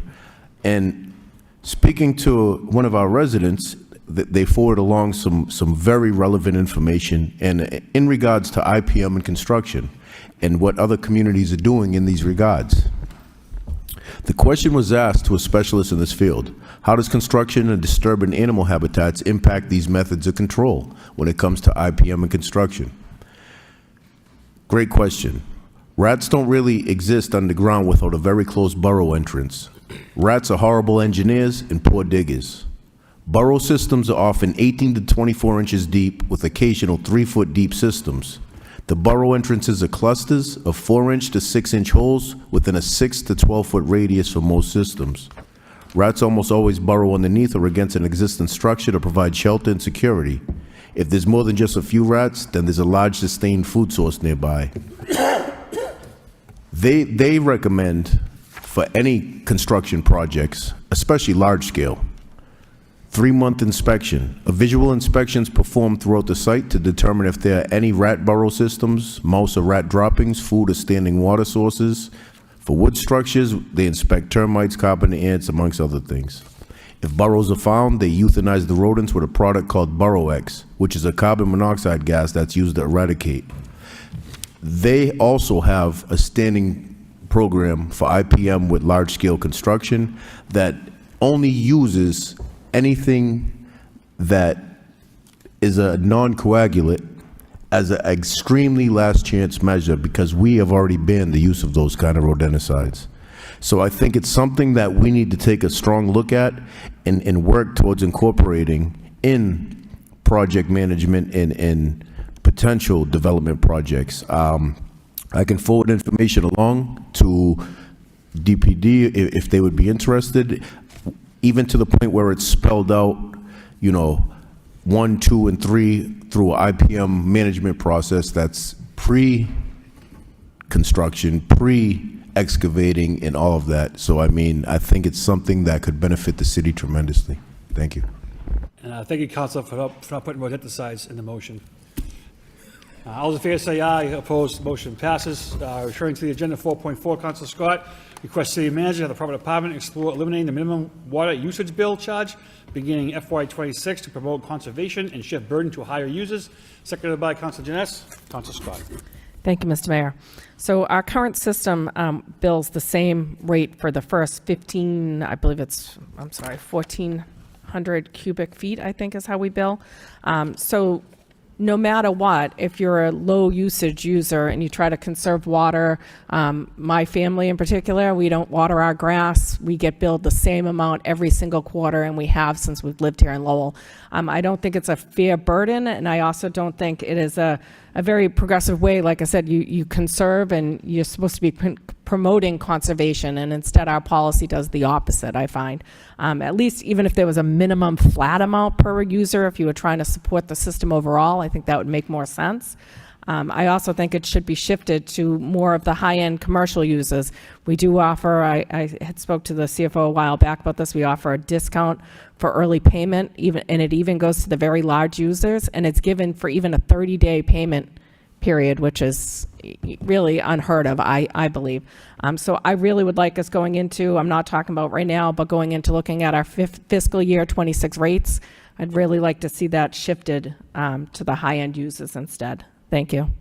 All those in favor say aye. Opposed, motion passes. 4.5, Council Scott requests City Manager of the Property Department meet the back central neighbors regarding parking issues, including a sticker program and possible municipal sticker lots at parks. Seconded by Council Mercia. Council Scott. Thank you, Mr. Mayor. Again, this is an ongoing issue within Back Central. It's getting even worse. In my opinion, the court parking lot is completely full at this point in time, which at some point in time, I think that parking may go away, which could, further make issues larger in Back Central. During some of our Back Central neighborhood meetings, people have brought up bringing back the neighborhood sticker program, sticker parking like they do around UMass Lowell. I think that would be part of a very large discussion, though, that would have to include the whole community to make sure that's really what everybody or the majority of people want. Another issue is the park parking. A lot of the park parking lots are empty, like Olivera Field, and they just reinstalled signs around Rotary Park for no parking. I don't know whether or not that's something we could, if you have a lease agreement and you bring it forward, we could look at a residential parking program so that maybe the cars can stay there during snow emergencies too, if it's parking that's not used for the parks itself. Leave some dedicated spaces for park personnel and for park parking, and open up the rest of the spaces. So just like I said, I'd like to see a bigger discussion with the community. Thank you. All those in favor say aye. Opposed, motion passes. 4.6, Council Janess requests City Manager create a Lower Locks working group involving all organizations with an interest in the Lower Locks area to begin working together for upgrades, beautification, and future planning. Seconded by Council Noon. Council Janess. Thank you, Mr. Mayor. This is something I've spoken with the manager about, and he was interested in this idea. Basically, just getting everybody in the same room, the city, Middlesex, the national park, UMass to the extent that they still have an interest down there, and maybe even the condo associations and the building owners that abut that area. If you walk around down there, you can see that it's really fallen into a state of really disrepair and neglect. When I first moved downtown, it was a beautiful spot to go and hang out, look at the water, have a picnic on a picnic table, hang out under a tree. Since then, some of the trees have died, been cut down, not replaced. The stairway and ramp from Central Street down to behind the Inning Conference Center was closed because it was, I believe, structurally unsound, and it's never reopened. There's a ton of weeds and just things that are broken or haven't been maintained in years. And it's really a shame because it is a beautiful spot and it can be a beautiful spot. And I'd like to really see it come back. Oh, we should also include the owners of the canals because the canal walls could use some serious help in this area. Thank you. All in favor say aye. Opposed, motion passes. 4.7, Council Janice. Request city manager to have the proper department provide the city council with an update and timeline on the bridge repairs funded by the RAISE Award in FY23. Seconded by Councilor Chow. Councilor Janice. Thank you, Mr. Mayor. Every day when I come and go over Market Street, I look at the barriers that are set up on the bridge right by Dutton there. And I've had several people ask me what's going on with this bridge, when's it going to be replaced or fixed? And we haven't heard anything in a while, so I wanted to ask for an update and understand what we're looking at there. Thank you. All in favor say aye. Opposed, motion passes. 4.8, Council Janice. Request City Council vote to declare September 15th and 19th, 2025 as annual voter registration week in Lowell and to recognize the contributions of local partners in their efforts to register new voters and promote civic engagement among Lowell residents. Councilor Janice. Second by Councilor Noon. Thank you, Mr. Mayor. This is something we've done in the past, just trying to get as many people registered to vote as possible in the city. And, you know, if we can just put the word out and try to encourage people to get registered and make sure they're ready for the election. I know we have a preliminary tonight, but you know the rest of the city still has some time to get involved. And even if you live in one of the districts with a preliminary, if you weren't registered to vote tonight, you have time to get registered to vote in November. Thank you. All in favor say aye. Opposed, motion passes. 4.9, Council Janice. Request city manager bring updated noise ordinance with increased penalties to repeat corporate offenders to the council for consideration. Seconded by Councilor Getchia. Councilor Janice. Thank you, Mr. Mayor. This is brought up because I've been getting a lot of complaints recently about specifically trash trucks coming to empty dumpsters early in the morning before the 7 o'clock start of when they're allowed to do that. And it seems like there are some companies who just suck it up and pay the fine and just do it. And that means our residents are getting woken up and, you know, at 6 a.m. As dumpsters are getting emptied and banged around. And it's not acceptable. And I know the fine is not particularly high right now, so if we can increase it, that's great. If we can make it so that, you know, if a driver comes in and empties 4 dumpsters, he gets hit with 4 ordinance violations rather than 1, that would be good too. It's really a pervasive problem. I hear about it a lot. So whatever we can do to give the city more ammunition to be able to combat this and increase our residents' quality of life, I think it would be helpful. Thank you. All in favor say aye. Opposed, motion passes. 4.14, Councilor Robinson. Request city manager at the proper department provide a detailed report on ongoing challenges with solid waste collection at any Lowell public school location and what is path to correction. Seconded by Councilor Scott. Councilor Robinson. Thank you. This comes about because it was brought to my attention we were struggling over in Centerville at one of the school locations. I'm hearing it's since been corrected, but again, where dense areas like that, we can't afford missed trash collections in those areas because there's a lot of food and debris that feed the rodent population. And as you're well aware, we've been struggling to try to keep our fingers on that, and I'd hate to see go backwards. So any information is greatly appreciated. Thank you. All those in favor say aye. Opposed, motion passes. Sorry, I skipped 4.12 by Councilors Getchia and Belanger. Request city manager to have the Lowell Police Department look into adding walking patrols in the area of Gorham Street, Lower Appleton Street, and Church Street between 10 p.m. and 2 a.m. Second by Councilor Janice. Councilor Getchia. Thank you, Mayor Rourke. Council Belanger and I took a walk through that area, and at nighttime, people come out, and there are things going on that shouldn't be going on, and people have on their property no trespassing, and people are still sleeping there.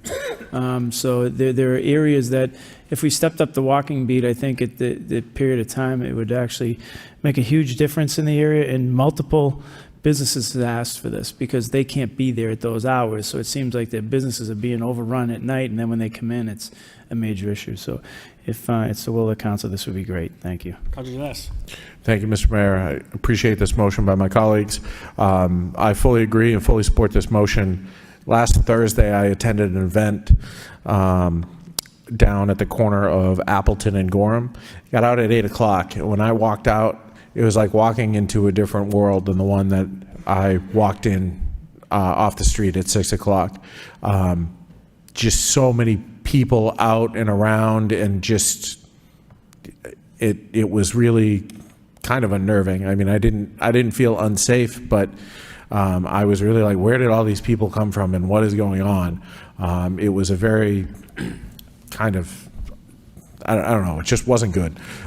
So if we can kind of take a look at this and try to understand better what's happening and try to make it so that people do feel safe and comfortable visiting the businesses, the restaurants, and everything that we have in that area in the evenings, I would appreciate it. Thank you. Yeah, I also just like to say that, it's very disappointing that one of the businesses on Gorham Street that this council has filed motions on and put a lot of police presence in that area is busted for selling drug paraphernalia. So that's extremely disappointing on our end. All those in favor say aye. Opposed, motion passes. 416, Councilor Robinson requests city manager work with the traffic engineer to address pedestrian safety concerns in high-volume areas located around schools. Seconded by Councilor Scott. Councilor Robinson. Thank you. This one, if we can do anything, I'm hearing from a lot of residents, especially up on Beacon, that the kids coming and going from the driveway to the Robinson McAuliffe area on both sides of the driveway, it's a problem because there aren't clear markings or signage, as well as I know they do have a crossing guard out on Bridge Street at the bottom of the stairs, but anything we can do and come back with recommendations around specifically high pedestrian areas near schools, greatly appreciated. Thank you. All those in favor say aye. Opposed, motion passes. 417, Councilor Chow requests city manager instruct the appropriate department to review and evaluate potential traffic calming measures at the intersection of Winthrop and Puffer Street. Second by Councilor Gitchia. Councilor Chow. Thank you, Mr. Mayor. This motion was brought up to me by a few seniors in the neighborhood, including one person in a wheelchair. Sounds like the theme of tonight is public safety and making the city walkable, make it safe for people to walk, especially our seniors and those who has mobility challenges. This motion is similar to one made from before, but when we talk about the traffic in this area, the number of vehicle count doesn't really tell the whole story. When you talk about the seniors moving around, walking, people in wheelchair, moving an area, a lot of vehicle, they use the Puffer Street as a cut through. So they do speed, and our seniors in the neighborhood feel very unsafe to cross the street. I think the vehicle just moving way too fast for them, create all kind of anxiety. I'm hoping that the administration will look for a way for more calming measures to make it safe and make our neighborhood walkable. Thank you, Mr. Mayor. All in favor say aye. Opposed, motion passes. Section 5, communications from the city manager. 5.1, motion response, senior low-income exemptions by myself and Councilor Mercia. Councilor Mercia, all yours. Thank you, Mr. Mayor. We made the motion jointly, and we did get a detailed report of the exemptions that take place. However, it seems that we did not adopt 41C until 2001. Other communities adopted it way back in 1987, so they have a better benefit compounding the COLA increase over the years. But I will say that the conclusion of the report from the Chief Assessor, Ellen Bordeaux, is the fact that she said the legislature's favorable action reinforces that it is prudent for the city to await the outcome of state legislation before considering local changes. So I'm not the expert here. If she thinks that maybe we should wait, then I'm leaving it in her hands unless you have a different opinion. I just would leave that. Seems to be well the way that it is. Thank you. Mr. CFO. Thank you, Mr. Mayor, and thank you, Councilor Mercier and the Mayor for making this motion. Ms. Bordeaux, as you mentioned the report, and yes, there is legislative relief that's already in the works. Oftentimes, our only available opportunity is to have a home rule petition, but there's already a bill that's had some action at the state level, so it's often the case that the council will ask the administration to send a support letter. That's something we can do to help demonstrate our support at the state level. But it did clear the Joint Committee on Revenue in June. It was sent there in June, and there was a favorable report in August. So we're hopeful that the legislature can enact some changes before the end of this. Well, that'd be good if we could send a letter of support. That'd be helpful. So get your pen out there, Sean. I'm sure Mr. Machado will put together a beautiful letter. Motion by Councilor Mercia to send a letter of support, seconded by Councilor Noon. All in favor say aye. Opposed, motion passes. Motion for response B. Thank you. Odor control, Councilor Robinson. Thank you, Mr. Mayor, and I thank Aaron Fox and his team for the report. Greatly appreciated. We've talked about this many times, and it makes sense. Weather does influence the odor, and I'm glad to see that we are still working towards measures to mitigate that. Thank you. Motion for response C, Law Enforcement Trust Fund, Councilor Noon. Thank you, Mr. Mayor. I want to thank Chief Hudon for the report. This law enforcement trust fund, really the way laid out by the chief is very detailed as to what we use this money for. I think a lot of this money being used to crime prevention and community program. I'm glad to see that this money is also used at the assessment test for our law enforcement officers. So it's also noticed with that, I think, that we can use this money to engage service of assessment center down the future. So I'm happy. I'm happy, and I'm looking forward to explore that possibility going forward. Thank you. Motion response D, speeding issues, 18th Street, Councilor Robinson. Thank you, Mr. Mayor. I'd like to thank them for the response. Greatly appreciated. Thanks. Motion response E, we'll skip to the next meeting. Motion response F, traffic enforcement, Councilor Robinson.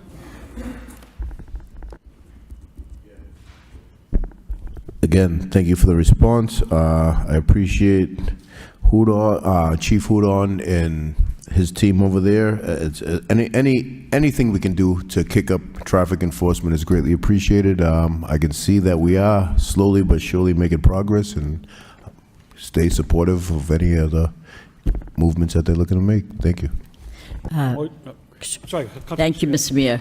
Since we're talking about and getting a report from speeding, I did get a call from the people on Barrisford Avenue and the fact that they hot top that street. It seems that now the speed is going down, so you're down if you do, down if you don't. But anyway, so if we have such a thing as a speed board that could, I really would like to see the stats of that coinciding with what the people are saying. I'm sure that they are cutting through. It's a cut-through street to get onto East Merrimack Street, but now they're speeding. I just want to know how many people are speeding there. Is it warranted some attention? And I don't know that we have any more speed humps. It's becoming so popular, you can't even believe it. People want a speed hump on every street in the city. It's unbelievable. But if you could just take a look at it. Thank you. Motion response G, construction employment contract, Councilors Robinson and Getchia. Councilor Robinson. Thank you. When we brought this forward, we discussed it. We did get opinion, and the motion that was voted and passed was to come back with a draft. It wasn't to come back with another opinion. It's just, I see many times where there is pushback, and I get it. But something that's unclear to me is, how can we not find a path forward on this where other communities already have it? It's kind of like when we've brought motions forward, even about things like paying a colleague, kind of like Councilor Gitchia's situation, and we're told we can't do it. But then we see in the past there's been home rule petitions that have been filed to do just that. I think this is another one of those instances. I think where Boston or Barica, and yes, they may not have been challenged, but we reach out to the AG's office who's in Boston. What building was probably constructed with a residency and above and beyond a female minority requirement for the job. Public funded jobs in Boston have a full-fledged PLA for the most part. We're not even doing that. We're looking for a 25% combination, and if they make every good faith effort, they have an out. It's a waiver system, and that's how Barica's been operating.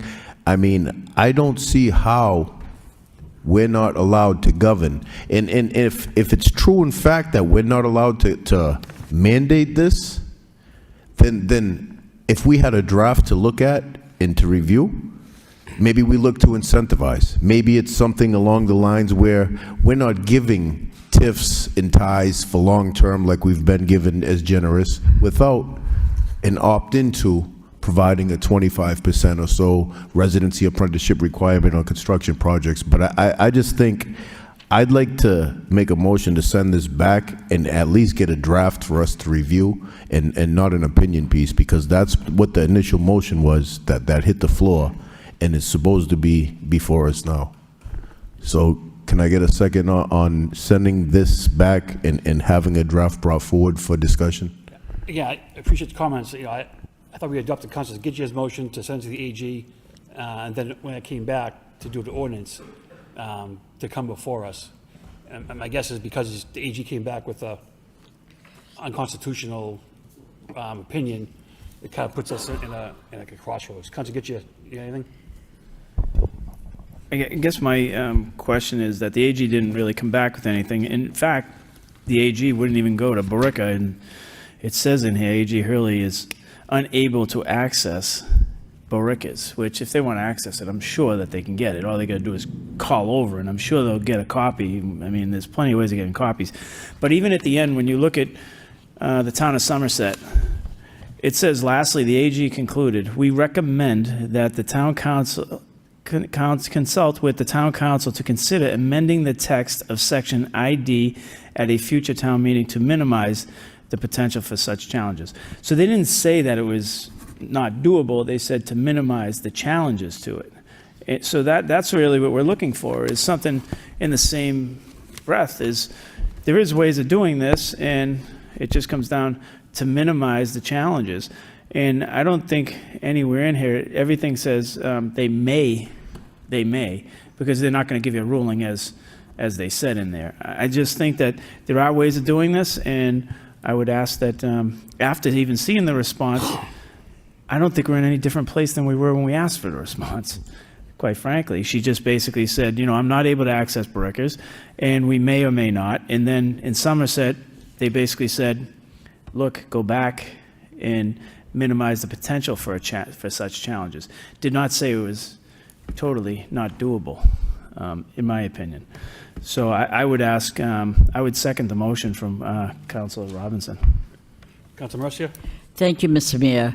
First off, let me say I completely support the motion about 25%. Many years ago, my husband was in the union all his life, so it used to be 33 1/3% of the residents were Lowell picked on jobs. I remember that, and then over the years, it got erased. We're not asking for 75%, we're asking for 25%. I don't know what the big deal is and why they're saying it's unconstitutional.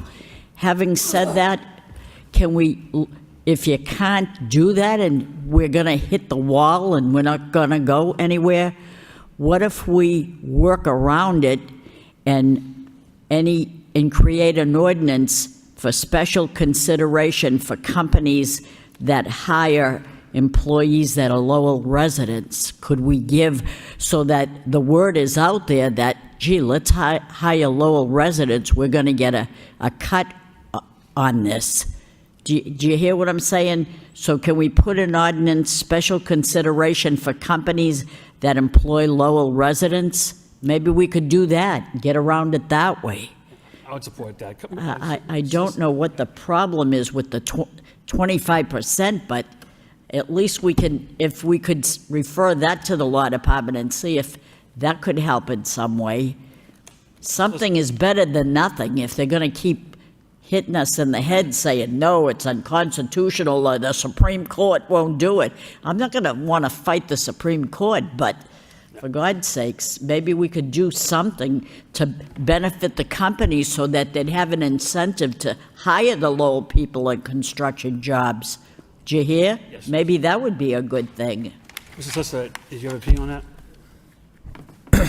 Thank you, Mr. Mayor. I think at this point, the easiest thing to do is I can put together 2 drafts of the ordinance. I can put it together the one way that is probably the most similar to Billerica's, and then I can put in another one that is similar to the town of Somerset's from the 2012 case. Both instances, it's absolutely unconstitutional, but again, I've provided my opinion, my advice, as did the other attorney. And in terms of the Attorney General's office, the reason why it's important that they were unable to find those documents electronically is because it went back so far, either into the 90s or the 80s. And that was before all of the cases came through in the 2000s that made it clear that it was unconstitutional. That's why that was important for me to bring up. But either way, I think I've advised, and if I can put them in front of the body, and then you can make a decision. So it's probably easiest. Councilor Mercer's suggestion follows Somerset's. Yes, what Councilor Mercier just suggested aligns with the town of Somerset's, Right. where there's special consideration given, as opposed to making it mandatory. We haven't gotten an opinion on that yet, though, have we? Or are you, I mean, I can tell you my opinion just because I read through it as a part of this whole thing. And what I can tell you, it's incredibly unusual for in an attorney general's determination to come back and say, we're warning you that this is unconstitutional, go talk to your lawyer. That's just unusual. And, Attorney Hurley, when I spoke to her, she sort of said as much because, like you said, Councilor Gitcher, the attorney general's office, they don't want to go too far with their decisions because they pull themselves into situations that they really don't want to. So, I mean, it might be easiest just to draw it up and put it in front of the body for a vote. I mean, again, the only concern I have is that now that's out there and the response is public and it says that's unconstitutional, and that we are liable for a lawsuit that can cost the city, time and money. Are we kicking ourselves, in doing something like this? But it's a worthwhile body. Councilor Gitcher, good. I know all about the Ethics Commission because the trip to Geneva, I called because I don't get compensated as a city councilor and asked would it be legal to take the money to be compensated to go to Geneva. And they did the same thing. They give you no answer. They say, well, one side says this, the other side says that, and we're not going to give you an answer. So, because they were worried about the word compensation, saying is it compensation for doing the position. And the same thing's here when it says special consideration. What does the definition of special consideration mean? If you define it in a way that is unique, I think it can work. But that's pulling a rabbit out of your hat. Thank you. Yeah. Again, I just don't want to set the solicitor up for a lawsuit because we told him to do it. What's the wish here? I mean, initially, we did make the motion and pass to come back with a draft. Yeah, good. Thank you. So, do you want me to draft both? 2 drafts, the initial version that we spoke of, and then the one that aligns with the town of Somerset's, with the special consideration? Yes, please. Both of them? If you want to draft both, and then we can have a discussion for review. Yep. So in your opinion, Mr. Solicitor, there's no draft that you think you could come up with that would satisfy and not be unconstitutional, that can satisfy Councilors Gitcher and Robinson's request? I certainly tried. For what it's worth, I think one of them is, not that there's no such thing as being less unconstitutional than the other, but I think the town of Somerset's, there's a little more ambiguity there. So I think there's more of an argument that could be made on both sides, if that means anything to the body. But if it's easier for me to just draft them both, I will. And then it can be taken under consideration at that time. So if you could draft both, and then we can kick it maybe to a subcommittee for discussion and really dive in on them. But once we have the drafts, at least we'll be able to make an informed decision. All right, so draft both is sent to a subcommittee by Councilor Robinson, second by Councilor Gitcher. All those in favor say aye. Opposed, motion passes. Thank you. Motion response H, letter to the state delegation, hydro-treated vegetable oil. Councilor Janess and Gitcher. Thank you, Mr. Mayor. Thank the administration, specifically Sean, for rewriting this. This is much more what I had in mind. So thank you for doing that, and good to send in my book. Excellent. Motion response, LRTA, Councilor Scott. Thank you. Thank you for the response. I look forward to more discussions around the route changes. Thank you. Okay. Moving on, motion to accept the place on file by Councilor Getchia, second by Councilor Janess. All in favor say aye. Opposed, motion passes. 5.4, communication for the city manager to request approval for out-of-state travel, Health and Human Services for the Paul Memorial Library. Motion to adopt by Councilor Mercia, second by Councilor Noon. Roll call, Mr. Clerk. Councilor Noon. Yes. Councilor Robinson. Yes. Mayor Rourke. Yes. Councilor Scott. Yes. Councilor Yem. Councilor Belanger. Councilor Chow. Yes. Councilor Dakota. Councilor Getchia. Yes. Councilor Janess. Yes. Councilor Mercia. Yes. Mr. Mayor, Yes, Councilor Mercia. are we getting into the votes now? Yeah. Could I bundle 6.1 to 6.9? And anybody that wants to speak on any of them can? Thank you. Councilor Mercia, second by Councilor Janess to bundle the votes from the city manager. All in favor say aye. Opposed, motion passes. Here we go. 6.1, vote to accept and expend $19,250 Mass Technology Collaborative Grant. 6.2, vote to accept and expend $216,990 FY26 Municipal Staffing Grant, Lowell Police Department. 6.3, a vote to accept and expend $80,000 Department of Mental Health Jail Arrest Diversion Program Grant. 6.4, accept and expend $90,750 FY26 Municipal Staffing Grant for the Fire Department. 6.5, vote to authorize the city manager to enter a license agreement with Up Next LLC, 262 Merrimack Street. 6.6, authorize city manager to enter a license agreement with Up Next LLC, 51 through 57 Market Street. 6.7, vote to authorize city manager to enter a license agreement with the Kiwanis Club of Greater Lowell. 6.8, vote to authorize city manager to execute temporary access agreement with Wexford Development. And 6.9, authorize city manager to execute temporary access agreement with Wynn Development. Any questions on these? Motion to by Councilor Janess, second by Councilor Getchia. Roll call, Mr. Clerk. Councilor Noon.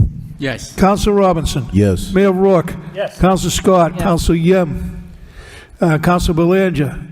Councilor Chow. Yes. Councilor Dakota. Councilor Getchia. Yes. Councilor Janess. Yes. Councilor Mercia. Yes. 7, orders from the city manager. 7.1, order of a 60-day trial. Waive the second reading and full reading by title.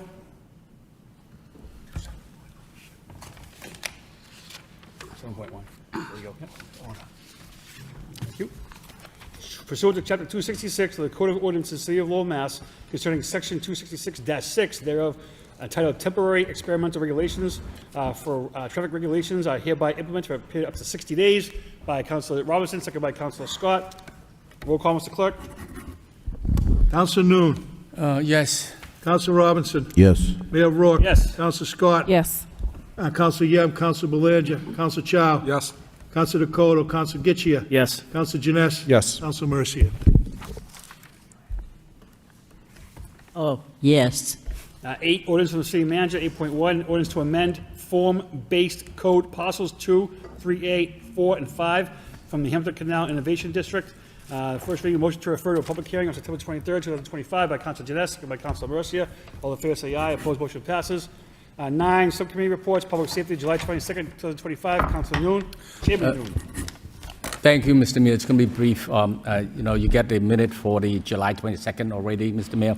So the meeting, Public Safety, in July 22nd, Public Safety Committees is Councilor Jem, Councilor Chout, and myself, and also joined is Councilor Janess and Councilor Kajia. Superintendent Judon and his executive teams is also in attendance, as well as Captain Breaker and Ms. Dominguez also join us as well. In the motion respond, we have talking about the assessment preparedness course, as I mentioned in the report on from the chief, is that encouraging to that one of the items that the Law Enforcement Trust Fund can be used is to help promote that in the future. In addition to that, is we're talking about as well civil service exam that they've been already provide. Actually soon to provide in September 17 to 19, I guess, and a number of sessions has been given by our law enforcement of the assessment center by Captain Nobrega. As well, we are talking about the chief, talking about the assessment center preparedness course, and he wanted whatever we choose to do is got to be fair and impartial process.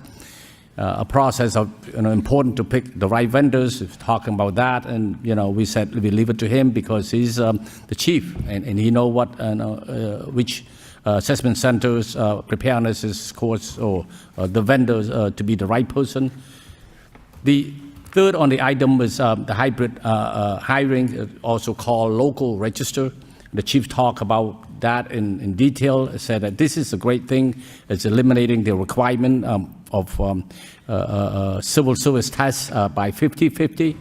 50 can become from the civil service test. The other 50, chief can pick as need basis for the department. So as he indicated that we know that some people are not good test taker. So this hybrid hiring helped the department in terms of mitigating the hiring process. We actually went on to talk about the Citizens Advisory Committee. The committee, actually, there's a number of vacancies. And so from there, we said, okay, we want to meet the committee in the future when to have the committee come before the subcommittee. So we did not, we actually recessed we did not adjourn the meeting. We recessed the meeting. We scheduled another meeting to invite these the Citizen Advisory Committee when they are in full staffing or a member. So in addition to that, we talk a little bit about the officers that we have now. In the next month or so, the officers now we have 215. We hope to get 230 in very near futures. So that's the report, Mr. Thank you, Councilor. Motion to accept the report of progress by Councilor Noon, second by Councilor Janess. All those in favor say aye. Opposed, motion passes. 9.2, Wire Inspector, National Grid, request installation of one jail pole at Grove and Manahan Streets. Motion to accept and adopt the accompanying order by Councilor Gitche, second by Councilor Chow. All those in favor say aye. Opposed, motion passes. 9.3, Wire Inspection, National Grid, request installation of underground electric conduit for underground facilities at Middlesex Street and Eagle Court. Motion to accept by Councilor Robinson, second by Councilor Scott. All in favor say aye. Opposed, motion passes. 10, petitions. 10.1, one property damage claim. A motion to refer to Law Department by Councilor Janess, second by Councilor Gitche. All in favor say aye. Opposed, motion passes. 10.2, miscellaneous. Project Learn LZ Nunn request installation of overhanging sign located at 26-28 Central Street. Motion to refer to Law Department for report recommendation by Councilor Scott, second by Councilor Mercia. All in favor say aye. Opposed, motion passes. 10.3 miscellaneous. James Scott McGrath requests removal of handicap parking sign located at 38 London Street. Motion to refer to transportation engineer for report and recommendation by Councilor Mercia, second by Councilor Noon. All in favor say aye. Opposed, motion passes. 10.4 miscellaneous. Mary Prestia requests installation of a handicap parking sign at 1036 Central Street, Apartment 4. Motion to refer to transportation engineer for report and recommendation by Councilor Mercia, second by Councilor Gitche. All in favor say aye. Opposed, motion passes. Items 10.6 to 10.14, all for first readings and refer to public hearings on September 23rd at 7 p.m. so I can get through those. 10.6, National Grid, installation of jail pole located at 778 Broadway. 10.7, National Grid, installation of an SO pole located at 1313 Gorham Street. 10.8, National Grid requests installation of a GAO pole located at Lakeview Ave Farmland Road. 10.9, National Grid requests installation of a GAO pole located at 245 Stevens Street. 10.10, National Grid requests installation of one GAO pole located at 26-32 Fisher Street. 10.11, National Grid requests installation of a GAO pole located at 934 Westford Street. And then 10.12, Comcast requests installation of underground conduit on Acropolis Road. 10.13, National Grid requests installation of a GAO pole at 791 Andover Street. And 10.14, National Grid requests installation of a GAO pole located at Hildreth-Lelham Streets. The motion made by Councilor Janess, second by Councilor Robinson. All those in favor say aye. Opposed, motion passes. Section 11, announcements, if any. Motion to adjourn by Councilor Mercer, second by Councilor Noon. Good evening. I think you're better than Tipper at auctions. That was quick. I didn't even know we were done. Oh, my God.